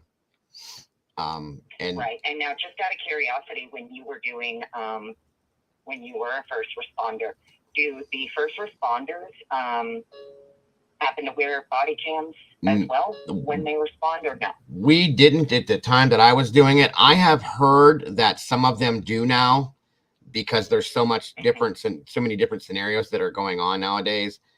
I've been out of it for a while, and I've been retired for quite a while now, but I've heard now that because there's a lot of domestic violence scenarios and there's a lot of different, lawsuits being filed for different things, so that first responders are wearing them as well. I've actually watched a couple shows on YouTube with like 911 rescue. I have it in my blood, so I watch all that stuff still. So, right. And there've been a few like squad paramedics and firefighters that have them on their gear. So it's very possible that it's a regular thing now. Well, that's why I was asking. That was one of the things I know that was being said, and kind of rumblings were being made about. But, I thought about it and I'm like, well, I don't know. It's Moscow. I could understand if maybe it's like Philly, Jersey, New LA York or Cleveland. Yeah. This is like a tiny town. Right. Probably not in that aspect. I would agree. Right. I feel like if this was like a big city or something, or maybe it was like Seattle or Tacoma, maybe, the larger cities and stuff. Boise. Responders, because it protects the responder Yes. and, whoever they're going to. It just kind of protects everybody. Exactly. And again, Jules made a good point right there, that it's probably going to depend on the department itself as well. If it's in their protocol, to do so, and if it's something that they can afford, because you know, a lot of these, especially for instance, I can't imagine Moscow, their fire department being able to, or the, you know, if they have private EMS, being able to afford something. That's what I wanted to ask you, because from what I understand, there was a very early report, and I do not remember if it was from the Idaho Statesman. I believe it was a local article where I had read it, where when they were talking about when the 911 call and who responded, I feel like I remember seeing something about a volunteer firefighter group that responded. Well, here's what that probably is. I'll be honest with you. Smaller towns, because that's where I started in my fire service, was in a small township, that very small township. Typically, smaller townships or villages or anything like that will have nothing but volunteer fire service. There's typically no paid. Now, I know that there was a law put through about 10 years ago where even the smaller fire companies were trying to employ a full-time paramedic, because it was very hard to get like medic backup or medic EMTs and advanced EMTs. They can do so much, but they cannot push medications. Okay. And so when you get like a cardiac call or something like that, you need medications such as epinephrine and so on and so forth that EMTs cannot. They can't start IVs. They can't do any of that. They're not supposed to, I should say. They do it from time to time. So in turn, you automatically, if you don't have a medic on station, you have to call for mutual aid from the closest larger station that would have a medic on duty. So a lot of smaller places were trying to employ medics throughout the United States. Whether or not everybody has, I don't know. I would think Moscow is a small town, but they have money because it's a college town. And they have all those kids. So you would think that they would have more of a full-time paid medical fire staff, if per se. Do you know what I mean? Right. See, so the reason, sorry, I'm outside, and of course there's going to be a big old firefighter truck that comes flying by. That's okay. All right, there we go. So I was trying to bring this full circle as quickly as possible. I have reasons as to why I was asking you these questions. Because, so here's how I look at it. I know you guys were just discussing the sheath issue. So the way that I'm looking at this, right, normally this 911 call would go out, and even if it's for an unconscious person, you're going to have your first responding officers. You may have the volunteer ambulance or firefighters who also are en route. I would imagine that it's, you know, from the time law enforcement actually arrives on scene to the time that this ambulance shows up, I'm still lost as to how the first responding law enforcement officers, as well as whoever the first responding ambulance / volunteer crew, how would they miss the sheath if they're the ones going in to look for survivors? That's a very good point. A very good point. And I've thought that myself, because here's the situation. When this happened, okay, I'm gonna put it this way. When the call first came in, it was called in as a unconscious person. So they start PD simultaneously a squad was sent, okay, from the station, whatever it is, just one, because nobody knew that this was going to be the scene that it was. As PD got on scene and walked in supposedly and said, okay, we have a lot of something going on here. We need this and this to come, you know, ETA on this, so on and so forth. I'm going to venture to say that the squad got there relatively soon, right after PD did. They go in and just out of curiosity, though, and I'm only asking this because I know you've done the job. So now, if by chance the first responding law enforcement, the actual police who arrive on scene, if say they went in first and determined that everyone is already deceased and can't be saved, would they tell paramedics and ambulance, we don't need you here, you can't help? No. And send them away? Do you know that? No, because it's protocol. We have to go in anyway, because they cannot call a DOA. Okay. They can't do that. Okay. Yeah, we have to do that. And we would go in turn Now, here's something else to think about with this sheath, guys. We would go in, okay, and see the scene and look at everything and see where the wounds are. We can't touch everything, granted, but we're still looking. Okay, she's bleeding from here and here and here and here. We're checking pulses. We're doing, if there's any kind of a pulse, you initiate immediately CPR and you start wound coverage to keep from bleeding out. So I'm going to venture to say, and I'm glad you said what you just said, okay? I'm going to venture to say that those bodies were moved and that sheath would have been seen by any EMS that was on scene. Well, see, now that's why I asked you. That's why I had some leading questions at first, just to kind of get an idea, and hopefully the audience gets an idea exactly of how when a 911 call goes out, it is automatic. You are usually getting LE, ambulance, fire. It's kind of like a boom, boom, boom. Yes.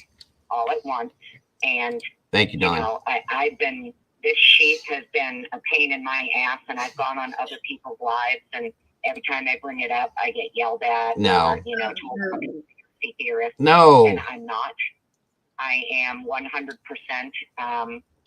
You know, I've done critical training myself as far as critical defense, how to administer wound care in the field, things like that. Absolutely. But I did, well, see, and, you know, from the very beginning, I'm not going to lie to you. When I first heard about this case, my first initial thought was, holy shit, this was some kind of like very low. Thought that too. That's all here for college kids here, and I'm like, oh God, you know, this is like awful. Exactly. You know, but then I started really paying attention to some of the things that law enforcement themselves were stating in interviews, things that were coming out on paperwork. Now that I've had time to go through the PCAs, kind of categorize everything in a timeline, look at things by date, by time, none of it makes sense. Right. It's definitely, for me, questionable. I try to stick to what we have on black and white, because that's really all that we can go by right now. Absolutely. I have a lot of problems with that probable cause affidavit. Yep. For me, right. So, you know, and I'm just a layman, so we're all on the same page. We are all on the same page, Annie. Yep. To me, the whole thing reads, the whole crime itself, and I'm just going to say it as someone who's done this kind of training, and I've worked with a lot of ex-military. You know, that's just, it's something I've done for like over a decade. Are you a VA nurse? I'm sorry? Are you a VA nurse? No. Okay, because I know I've heard from other VA nurses that have said the same thing you're saying. That's why I asked. I'm sorry. Technically, right now, really all I am is an independent investigator, researcher who has a background in, you know, some critical defense training, and I've trained with a couple of different defense institutes in my state. Gotcha. You know, we got a lot of women trained and stuff like that. That's kind of what my background is. But I've spoken to a lot of ex-military. I myself was engaged to a Ranger, Army Ranger, 75th Regiment for, 7 years. And we've spoken about this at length. And, the whole crime itself, if we go by what we're told in this timeline and how quickly things were accomplished, to me, it just reads like a raid, but with knives, yeah. And I'm just going to be straight up honest with you. So, this is what my fiance did for years in the sandbox, as a Ranger. That's what they were trained to do. They were trained to go into compounds, assess high value targets, take them out as quickly as possible, and you're in and out in 15 minutes. That's right. And did you hear when I told you that I had spoken to a friend of mine when I asked him about the timeline, he's a martial arts teacher, trainer, expert, and was in special forces in the military? Okay, so you heard me talk about that. Well, that's exactly what he said to me. He goes, that sounds like a cash box military raid, period, with knives. That's how they do it. They go in and boom, boom, boom, and they're out. That's it. And he goes, even in a sense of, even with that, I'm glad you said that, because even with that being said, if it was a raid per se like that, okay, because they use knives, it takes time. And this man that I spoke to said, even if there were no obstacles, like Ethan and Xana and Kaylee possibly fighting back with this gentleman, whoever did this, not a gentleman, but whoever did this, it's going to still take more than 9 minutes. Okay, you did not go in, clear that house, and leave in 9 minutes, going through everything you went through with a knife or a hatchet or whatever it was. So here's how I look at it, right? Because this is something that we did as part of our training. We did an 8-week program, and in that program, you are literally taught from day one hand-to-hand combat. And we use what was called the taser knife. Right. So that you would be able to go hand to hand with someone, and you basically get a little buzz if they tag you. Mm-hmm. It's not going to drop you. It's not going to, knock you out. Sure. No, I've heard of that. But it's so now, even if one of the ways that it could be done in under 10 minutes is if it's more than one person. Yes. That can be done. 2 highly trained dudes can get in and out of that house with 4 drunk college kids, no problem. Yep. In 10 minutes. Absolutely. However, we do have a few who fought back, and we know that. We know that there's defensive wounds. Yes. So that tells me that they were not all asleep in their rooms, No. as we were told. Nope. The fact that forensics spent as much time as they did in that living room and in that kitchen also tells me that they were not just asleep in their rooms. No. I don't believe that whoever it was left out back slider, and the only reason I don't believe that is because if this crime occurred the way they say it did, and this person killed one single dude, this guy is basically John Wick. He got through the whole house in under 10 minutes, and he's out the back door. Right. There was not one evidence marker for blood out there. Not one drop. Not even a drop. You're right. Not evidence. Right. Not one drop of blood. I don't think they went that way. I think they went out the front door. I'll be honest with you. That's where I think that they exited from. I purposely took the time to watch the IST drone footage. Yes. From the day that they arrived. Right.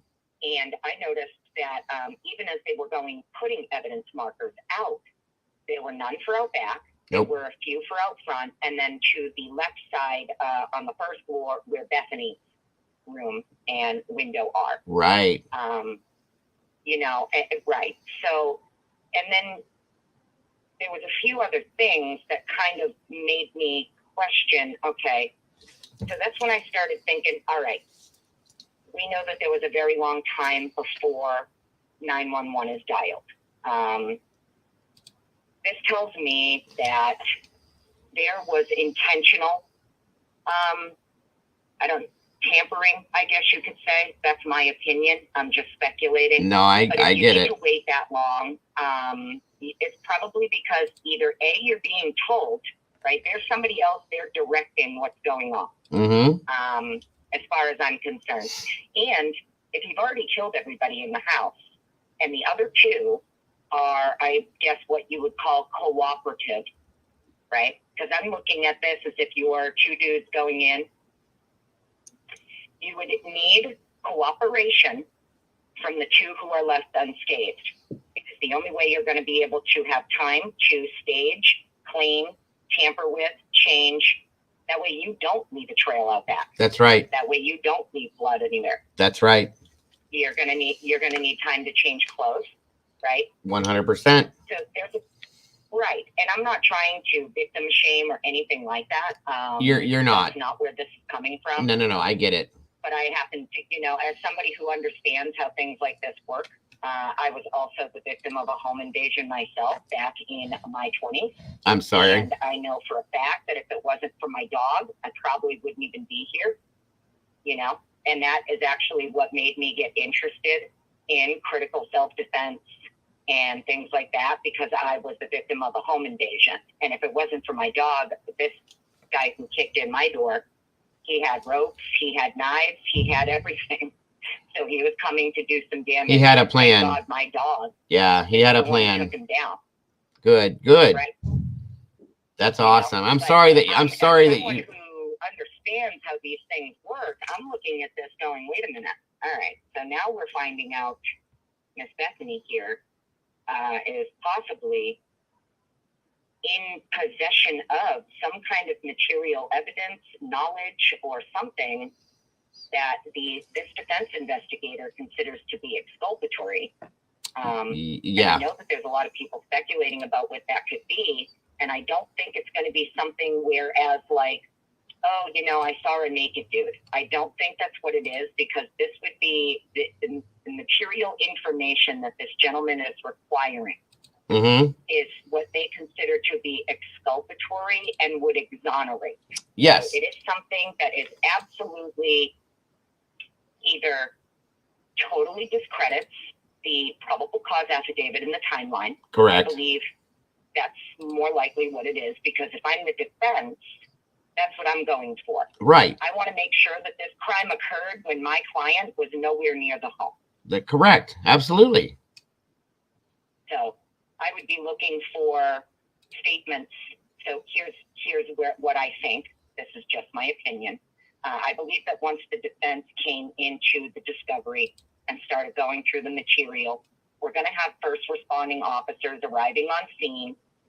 Those first responding officers are going to be catching all of these people who were summoned to the scene by these surviving roommates, which we know they summoned multiple people to the scene. Right. So you're going to have officers' body cams catching all of these people talking either to law enforcement amongst themselves. These are the same people on the 911 call. Whatever this gentleman found that he believes to be exculpatory, I believe has something to do with either the timeline, another person being named, or both. Yes. I agree. I agree. You know, if you've got Bethany on body cam kind of freaking out, saying to a law enforcement officer, you know, for example, it was supposed to be a prank, right? Or it was an accident. Things like that. Or say even, I let them in at 2:00 and everything was fine, and the next thing you know, these are statements that would be considered to be exculpatory. Yes, you are. I'm. You know, You're inside my head right now. I got to tell you right now, you are completely inside my head, and you're saying the things I've been thinking on and off through this whole thing. It's amazing. well, see, I'm glad. Okay, so then good. I got another crazy person with me. Now, Awesome. if you want to call it that, call it whatever you want, but it is what it is. Because there's quite a few other people that I can't think. even tell you. I can't even tell you how many times I have been told I'm crazy, I'm this, I'm that, and I'm like, dude, I'm just. You know, I'll thinking to myself, I'll tell you what the answer to that is. The reason why you've been told that is because you're in the wrong channel. You got to be in here. That's the whole thing. We don't judge people based on what they say. This platform is set up for everybody to have the freedom of their own opinion and theory and whatever they feel. Nobody's ever going to judge you for that. So I'm glad you're in here. I'll be honest with you. I appreciate that. Absolutely. I usually, like I said, I try to kind of stick with what we got on black and white. And then, of course, you can take what you have in the black and white and what you've learned and then maybe make a few speculations. Absolutely. Yes. But I try not to go out into like, you know, I'm looking at what we've got in black and white. I'm very concerned about the kids and maybe what they may have been involved in. 100%. I'm concerned about the 60+ bank warrants. Oh, yeah. Yeah. I'm concerned about the fact that we know Kaylee's LinkedIn was accessed and deleted almost 12 hours to the minute after the 911 call. Absolutely. But yet, law enforcement never requested a warrant for her LinkedIn. You are that correct. That bothers me. That bothers me too. Okay, that bothers me because that would be one of the first things I'm getting if that were me and if I was the lead detective on this case. The very first thing I'm doing is dumping everybody's phone that includes the victims at the scene.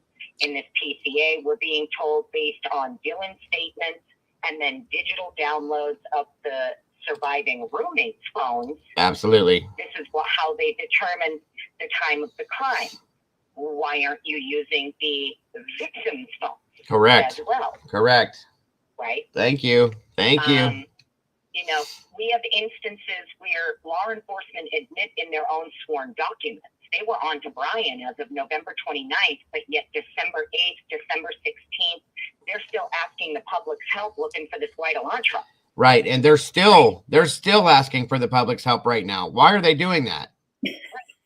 Right. They have their guy, remember? There's a lot of things that are, yeah. And to me, it's more of a, okay, so if, as of right now, and I had to answer this question on a live panel that I was on about a week ago, you know, I was asked by a detective, and me and this detective, we don't agree at all on this situation. He's already got Bryan like totally convicted. There's a lot. But I love talking to people who have the opposite mindset, especially an ex-detective, because they have an insider knowledge on how normal standard protocol is followed, right, in crimes like this. So yes. I would, you know, I love talking to people like that because I get to find out exactly what they would do if this was their case, you know? Absolutely. The fact that this sheath, you know, the sheath itself, okay, ISP only detects this single speck, right? You have the FBI at that point. You're the lead detective on this case. ISP gives you the sheath back. They say, this is all we got. And instead of you going to the FBI and utilizing all of their resources for testing, for DNA, for whatever, you skip them. Thank you. And you send it to this, it blows my mind. Same I've here. never heard of such a Same thing. here. Doesn't make any damn sense. And why did they have to go to two? They had to go through two facilities to get one little piece of touch DNA. Seriously? Right. Well, and here's the other thing. So these PCAs, and I caught a lot of shit for this. Now, originally, the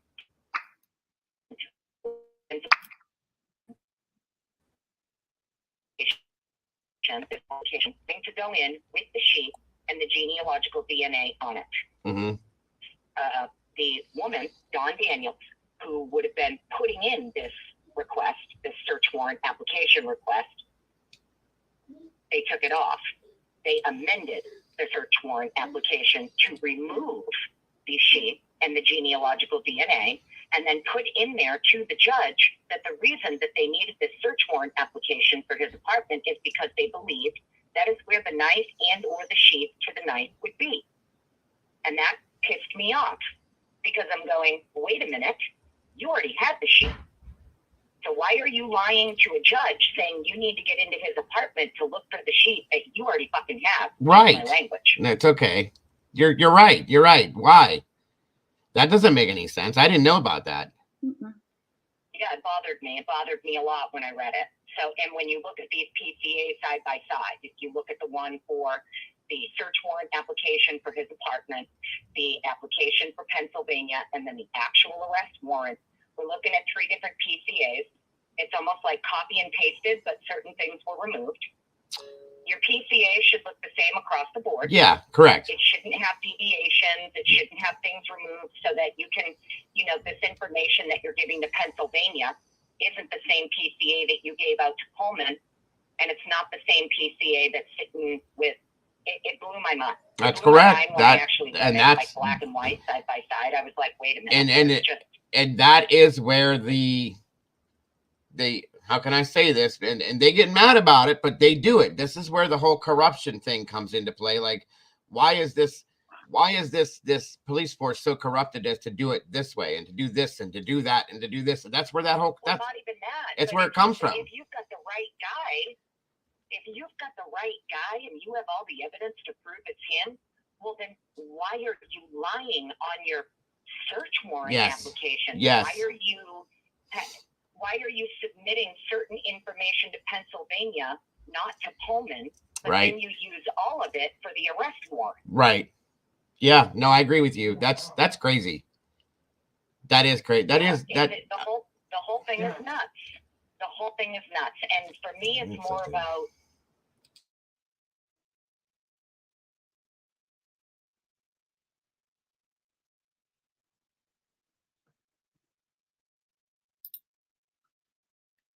You're still muted. On the police or anything like that. I love our law enforcement, and I know that like 98% of these people put their lives on the line for us absolutely. Every day. But unfortunately, there are bad apples. There's a lot of them, yes. And to me, when I'm as a person, you know, someone now, here we are months later. Personally, the lead detective would be the person that I'm eyeballing if I'm federal. If I'm a federal agent, if I'm FBI, this dude is going to be the number one person that I'm eyeballing. And 100%. I'm just saying, because in order for something like this to occur, and then you would need like literally a magician behind the curtain kind of dreaming up this shit, as far as I'm concerned. And I feel like the probable cause affidavit was literally dreamed up. Whether or not and I'm not implying that this guy had anything. I don't want to say that like I think he's the one who did it. That's not what I'm saying. But honestly, at this point, for me, it wouldn't even be a stretch. No, it Someone wouldn't. who would be capable. If anybody, Nothing is off the table. doing it, it's going to be an ex-Army Ranger DOD contractor who spent 8 years in the dirt box, raiding compounds with terrorists. Very, very possibly. Which there's a lot of law enforcement officials or law enforcement officers that are ex-military that have been to Afghanistan, Iraq, Kuwait, so on and so forth. Don't get that wrong, folks. Him and Brent served in the same unit as well. Not at the same time, but they both served 82nd. The same. Yeah, they were both the same type of. They were doing the same things. It's not a stretch to me that they probably know each other. 100%. I mean, that's kind of stay close.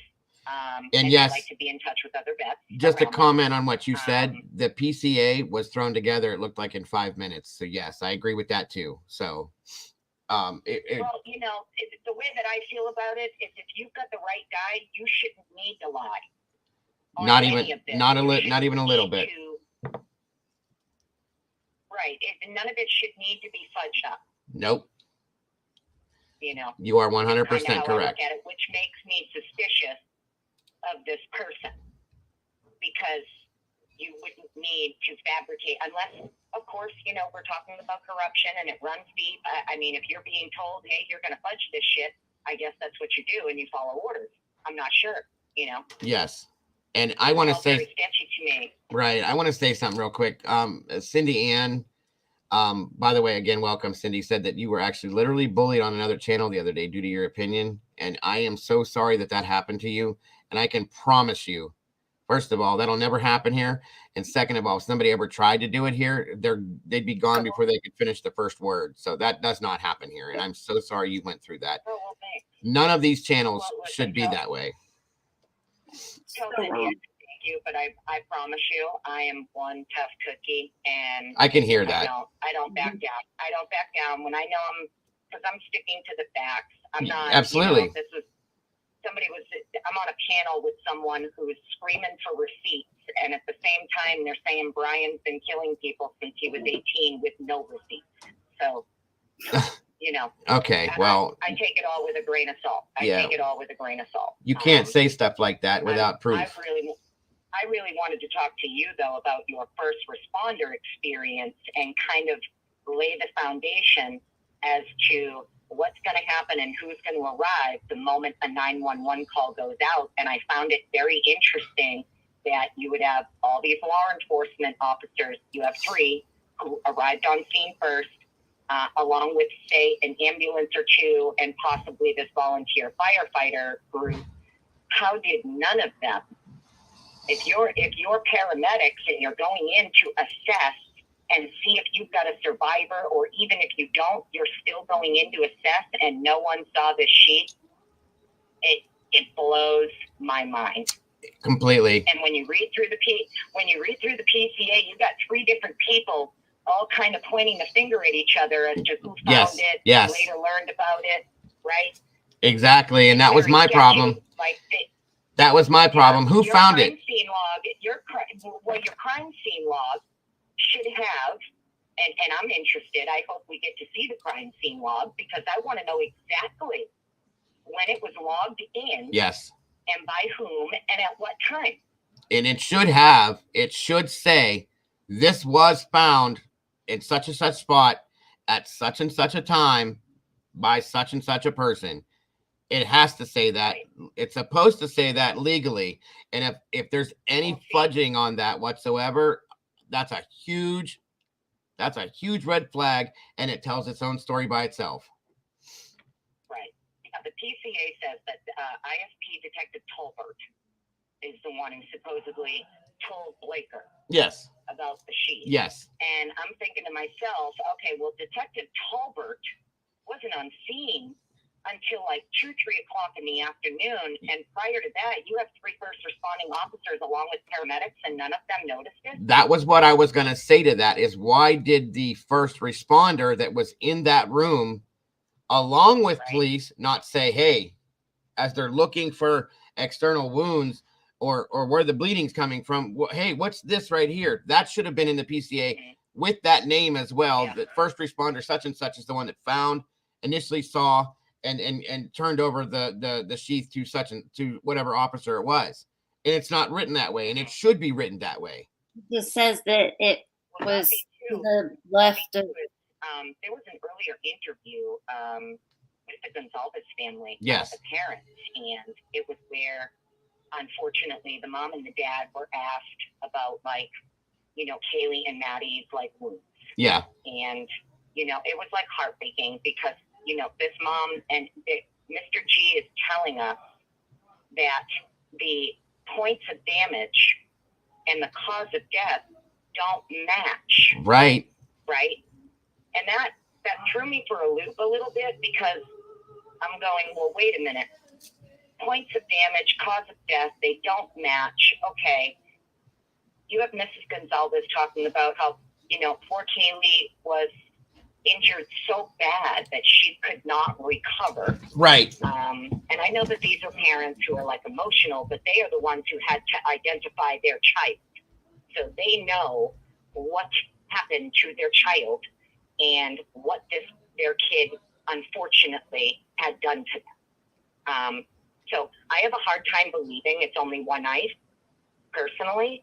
And the reason that I think that is because the way that these parents, including Xana's dad described her injuries, described how she fought back, described how brutal, you know, right, she had some brutality done against her body, okay? This, to me, is like, you have more than one perpetrator here, and there's more than one knife. Because if it's one person with one knife, you're not going to have injuries so inconsistent.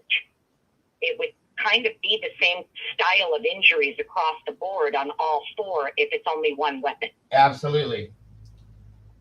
Absolutely. I agree. You know, I said, sorry, 1 second. I'm trying to fix something here. I had said Saturday, okay, that I did not, nor do I believe, excuse me, that there was just the one K-bar knife. I showed Saturday what I thought could have been another form of a weapon, which are these smaller, more very lightweight hatchets, okay? Mm-hmm. And so on and so forth, that are very, very sharp. They have a wider blade, which in turn goes back to Steve saying, you know, that these were gouges, not just stab marks, okay? Yeah. Which is something I've had a problem with from the beginning. But we don't get any more info than that, sadly. So yeah, I agree with everything you said. I have a few like bushcraft. I have a few like bushcraft style knives, and those will do some real damage. You can hack down a tree with those things if you need to. So I've always kind of, and I know it's Idaho, and I know, okay, I'm trying to put my, you know, because I have a background in, like, you know, hunting, bushcraft, stuff like that. Right. I'm like, you know, I'm like, I think the sheath is a red herring. I'm going to be straight up honest. I think it was totally planted. And if I'm right, it's probably going to be not seen on first responding officers' body cams. I would imagine this defense investigator is going to speak to every single first responder who was on the scene prior to the lead detective showing up. You know, they're going to talk to them and they're going to ask them, did you see the sheath? We need your body cams. We're going to look through it. Yes. If that sheath isn't present on the body cams and there's no first responder who can verify that they saw it, I would imagine we're going to see a motion to suppress that pretty soon. That's going to happen. And I'm going to give you a heads up on something that I'm calling out. I don't know anything ahead of time, but I'm saying right now, over this week and possibly next week, I want you to pay attention and watch, because what we just saw happen with Bethany, the documentation and all that stuff that just happened, there's going to be more. And I have a very strong feeling that what you just said is going to happen too, that there's going to be a subpoena for Hunter Johnson. Okay. As well as a few other people that we're not familiar with at this point. May they be first responders or other people that showed up at the house that were called before 911. And I would almost place money on that, folks. So watch for that to happen in the next week or so, because I'm telling you, that's what this is leading to. I'm really hoping to where we have more than one victim who fought back and who has defensive wounds. I'm really hoping. I believe there is. Those who did. Well, I hope that those who did fight back were able to obtain DNA from the person. Whether, I honestly, at this point, I don't believe that it was Bryan. I was on the fence 50-50 for the longest time. And then when I read this defense investigator's affidavit for Bethany, for the subpoena for Bethany. Yes. And, this guy is an ex-chief of police. Yes. He's not just running around pulling the word exculpatory and exonerates out of his ass. He's using those words specifically because that's what he specifically means. Mm-hmm. Yeah, no, yeah, I agree. And right. She knows what she's doing. And as I said from the beginning, once Bryan was arrested, and anybody in here that knows me that's been in here will tell you that I said this, the prosecution is going to have to fight for this case. Yeah. Tooth and nail, because this woman did the right things, continuing to do the right things, and she's gonna. Yeah, that's why I know that there's going to be more subpoenas that pop out now. Mm-hmm. Yeah, and Richard is a phenomenal. Yes, he is. Investigator. I did it. I did some looking myself on Richard and his background, and this gentleman. She knows what she's doing. Very well known. Yes. Yeah, he's very well known actually for being able to find evidence that exonerates a criminal defendant. That's what his background is. Right.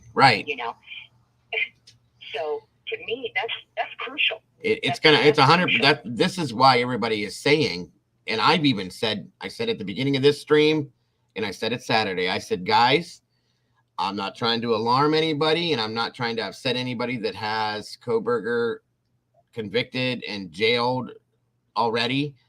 There's a huge chance, folks, that this man will be exonerated for this, because the way that the defense has setting themselves up for this,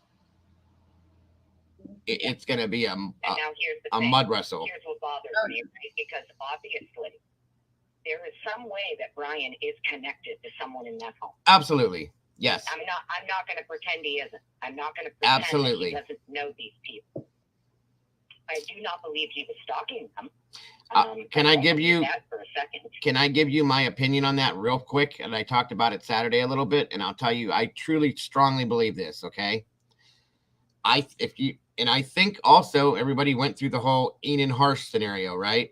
I'm not saying that Enan Harsh is connected to the actual murders themselves, but I think that that's how Bryan is connected to that house and those people. And I'll tell you real quick why. Because I went back and I found when Enan moved into the apartment next door to them, which was the very beginning of August, okay? And then coincidentally, Bryan's phone started pinging around the middle of August over there 12 times at that house, that area. They are so close together. They're like this, okay? You can look through Enan's window and look into the other house. So if Bryan is doing drugs, not saying he is, but if he is, and this is all 100% speculation, once again, folks, that I came to on my own based on facts that I found. Enan moved there at the beginning of August. Bryan's phone starts pinging around the middle of August. If Enan is a drug dealer and Bryan is going to him for drugs, possibly, and is pulling up over there next to that house, basically in the same parking lot, that's a party house, folks. And I'm not talking bad about any of the victims whatsoever, but that's a party house, guys. and there's a drug dealer next door that comes to a party or two and says, guys, look what I can give you. Why not? Okay, so he turns into the whole neighborhood's drug dealer per se, and he's a professed drug dealer. Everybody knows that. So My maybe personal opinion, him and Bryan may have become friends. On Bryan's pings, because I initially, I'm not gonna lie, I was in the same boat as you a couple months back. I was like, well, sounds like he was picking up some drugs once a week. Is what it sounds like. Right. You know, and I'm like, oh, okay. And then Mia Farsh coming out and inserting himself Of in course. the investigation and things like that. Yeah. So I was very suspicious of him too, knowing his background with knives and he's a chef and culinary and blah, blah, blah. But then I was like, I don't think it's that. And it's purely my opinion, my speculation, based on, after looking at the warrants. Okay, the warrants that Ellie put in for Bryan and Kaylee specifically. Yeah. If you look at the warrants for the both of them, Yik Yak. Oh, yeah. Yik Yak is an app where people can anonymously find each other. Yes. Within a 5-mile radius. Right. Okay. Now Pullman is not within a 5-mile radius. However, Kaylee, the only warrant for Kaylee, well, I should say for anybody, for Reddit specifically, it's for Kaylee. Mm-hmm. We know Kaylee was kind of like, she was like a sleuther. That's what she did. And it was kind of like a thing. She was very into true crime. She was kind of her own little, Nancy Drew. Right. And she was looking into some shit.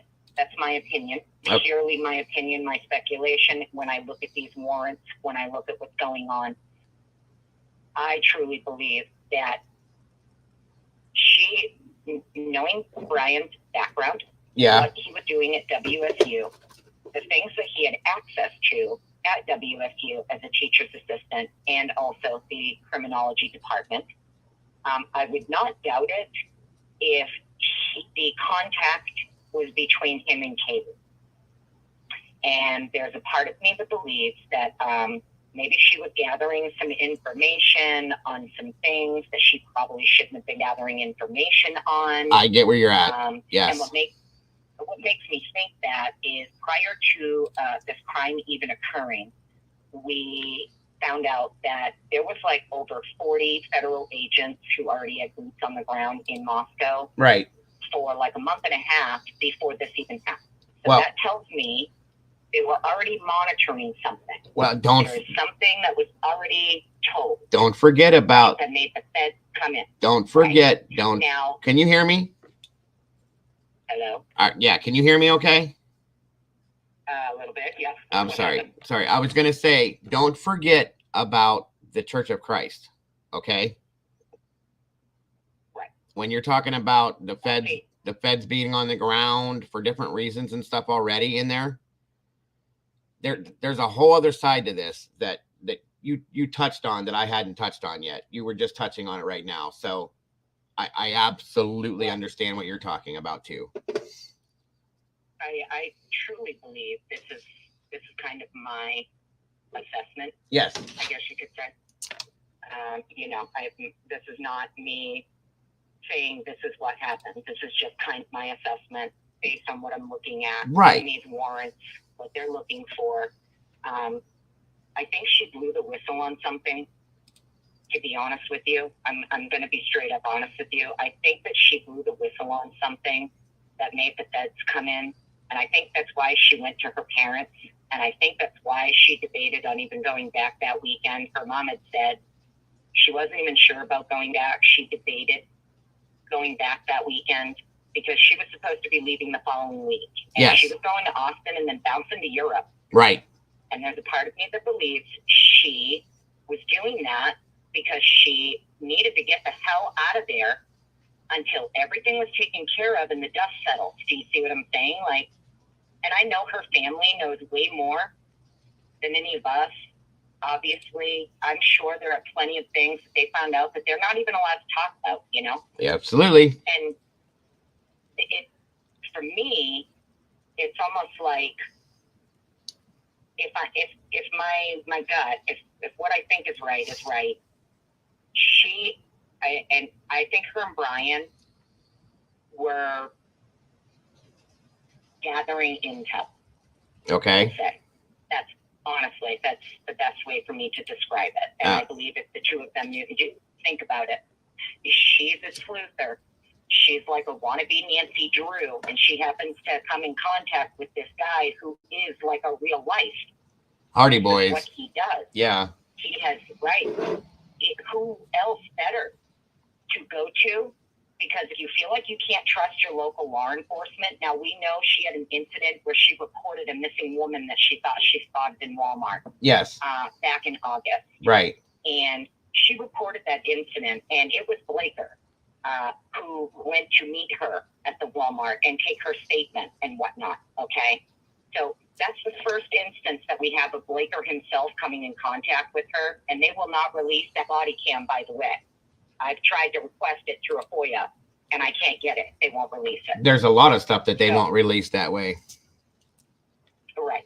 So we have this instance where she reports what she believes to be a missing woman. Yeah. Blaker responds. He takes a report, blah, blah, blah.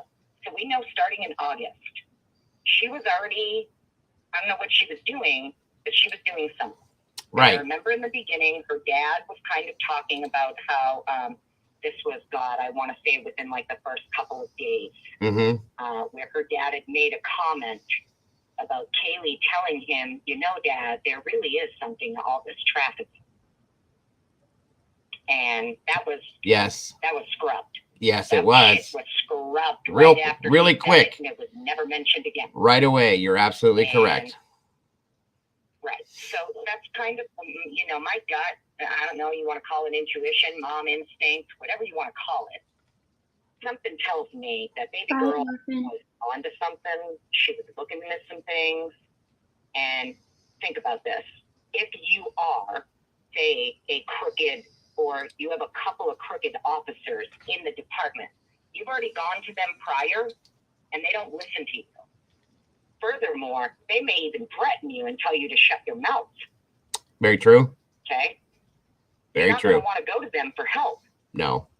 So what do? What do you do? Right. Maybe you go to the criminology major who maybe you met on Tinder or something. You may have had a date. We know that Kaylee's dad said that there was communication between Kaylee and Bryan. This is after his arrest, but that he didn't want to speak on it. Absolutely. They were not ready to speak on the connection. So there's a part of me that truly believes she may have spilled the beans on something. And then that night when they were out, that Maddie, what did you tell Adam? I told Adam everything. And I'm not blaming, but I think that Maddie may have spoken too soon. Yeah, well. She was supposed to stay quiet. Right. Until feds handled whatever they were doing. And it was too late. Absolutely. That makes all the sense in the world if you want to look at this as Bryan being framed, and it makes every bit of sense. And as I told you, and think about it, if you're the couple of crooked cops on the department, well, you're going to know that the feds are coming in, and why? Oh, they have to, yeah. The feds are going to notify your department. They have to, right? correct. The feds are going to notify your department they're coming to town. So at this point, if you happen to be, you know, one or two corrupt officers who maybe are involved in some shit on that campus you shouldn't be involved in, and you find out somebody blew the whistle and ratted your ass out to the feds who are now coming in, that's a lot of motive to want to shut everybody up other than the people who are going to cooperate when you tell them to cooperate. Now. And it would make sense why the entire town is scared to talk. Now, take that. Listen. I have to say this before I forget it. You're absolutely right, okay? And I'm not saying this is true to fact, folks, by any means, but I've thought about this 3 or 4 different times, and I put this with something else, and I just let it go. But now, take what she just said, everybody, and the fact that Dylan nor Bethany have said word one since this has happened, and the fact that Bethany did not appear anywhere until just now and does not want to go back there, does not want to say anything, does not want to testify with any ounce to have to do with this at all. And Dylan disappeared. And let's think about why nobody called 911 for 9 hours either. Put all of that together with what was just said. That's what makes me think that there is, and I hope I'm wrong. I really do. I do too. Pray every single day. I'm like, I hope I am 1,000% wrong. I hope that, everything I think is actually proven wrong, because if I'm right, that means they did not get the right guy. The people who actually did this are still out there. Correct. These kids are not safe. You're absolutely, you're absolutely right. Want that. Nobody should want the wrong person. No, right? you're absolutely correct. And there's a part of me that thinks too that if he was, so we know his phone doesn't get turned off until like 2:49 a.m. Mm-hmm. Right? Well, the last calls to Jack D from Kaylee and Maddie's phone are going out around 2:52. So we have a very short amount of time where his phone shuts off. He's in Pullman. Their last calls are going out. We have this 3 a.m. body cam from Banfield where this big ass truck is seen speeding away. We were originally told we believe this crime occurred around 3 a.m. Right. And then that was switched. Now I believe the 3 a.m. timeline is the correct one. Right. Now also with what you just said, remember what you said about the calls going to Jack that were unanswered? Mm-hmm. Right. Okay. Put that in the pot with this and stir that in too. And the fact that Maddie spoke to Adam, who is Jack's roommate, earlier on. Right. And certain people know certain situations that are going on. And now let's not forget one thing that Jack and Kaylee broke up not too long before this. For whatever reason, they were together forever, and then they broke up. Well, that's kind of interesting to me too. Okay, this I had a whole other thing that I was looking at with this, and I haven't really put it out there too much because of who's involved with this and this and that. I put out there what the facts are and I go with it. But what you're saying, if you put in all the little pieces and you put the whole thing together, it very well does make a whole lot of sense. To me, it's I look at it as so if this were one of my children, and this, I would want to know, no matter how bad it is, it's fine, right?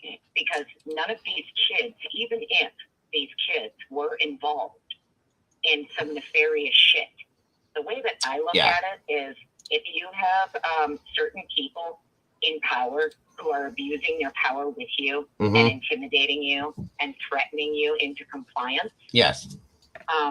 You're doing things that maybe you normally wouldn't do on your own, but at that point you kind of have no choice because these people are literally fucking stalking you and showing up at your house whenever they feel like. Listen, as far as I'm concerned, when I watch these body cams and shit, okay, these cops, like if my kid was there and I'm hearing an officer on a body cam talk about how he has my daughter's personal cell phone number and his personal device, and if she doesn't answer the door, I'll just call her.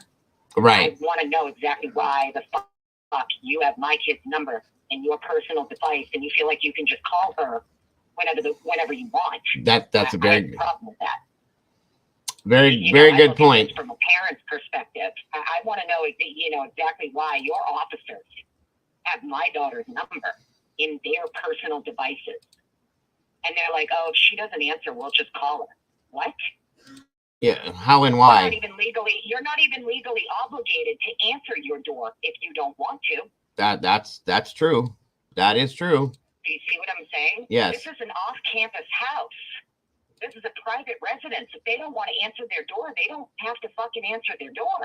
That's a fact. That is a fact. Okay? And these cops are constantly threatening them with, we'll call Greek counsel, and because they know the kids will lose their scholarship, they'll get kicked out of school, they'll get kicked out of their sorority or their frat. So they use that against them to intimidate them and threaten them with, and we have this shit on their own body cam. Right. I can place these cops at that home with their own body cams more than I can place Bryan with his ping. Yeah, you're right. They've been there a whole lot. I'd be interested Way more than to they know should how many be. of these officers' cell phones, because since they did the tower dumps, I'd be interested to know how many of these officers' cell phones pinged around that fucking house. To be honest with you. No, I get it. I absolutely get it. Sorry, I'm a cuss bucket when No, I no. get emotional. I'm so sorry. No, it's okay. Anybody, but I swear when I'm just being real and honest. So. I get it. No, I get it. But I hate to say this, but I have to cut you off because I have to bring this to a close because I have to do a stream tonight for something different. But I love listening to what you have to say. I'm going to bring this back up tomorrow, same time. I start at 12:30. You are more than welcome to I appreciate you. come back in. You taking my call. Absolutely. And you can do it anytime. Like I said, guys, I will be live again tomorrow. And Annie, you can call back in anytime. I try to keep the calls between 3 to 5 minutes. That way everybody gets a chance if they want to call in. Because there's a lot to be said. There really is. I'm so sorry. Oh, no. There was a lot for you to say. And I get that. I absolutely respect and get that. And I appreciate you doing that by all means. So, well, thank you for hearing me out. Please do. And if there's more that you have to say, like I said, drop in tomorrow when we're live again, 12:30, the same thing we're going to cover. Feel free to call back in. I'll put the number up again. I would love to hear more from you. I really would. But thank you so much for calling. See you then. I subbed to you because of Jules. I love Jules' channel, and she had posted that she was in your live, and I was like, oh snap. Right. Yeah. Jules is amazing. I'll be there when you're live. That sounds wonderful, Annie. Thank you once again so very much. I appreciate you for calling and for subscribing. And I look forward to hearing from you again. Take care. You too. Bye-bye. That was awesome, guys. I'm so sorry that, like I said, there's a lot to talk about from a lot of different people, folks. And thank you, Molly, for sending me. This is the truck that was in question, guys. I am going to need to bring this to a close. I'm going to be live tonight at 7 p.m. Eastern Standard Time, covering the true story behind the movie The Good Nurse. Mama Bear, thank you for being up here with me today. I'm so sorry that you had to jump off. I know that you got some stuff you got to get done.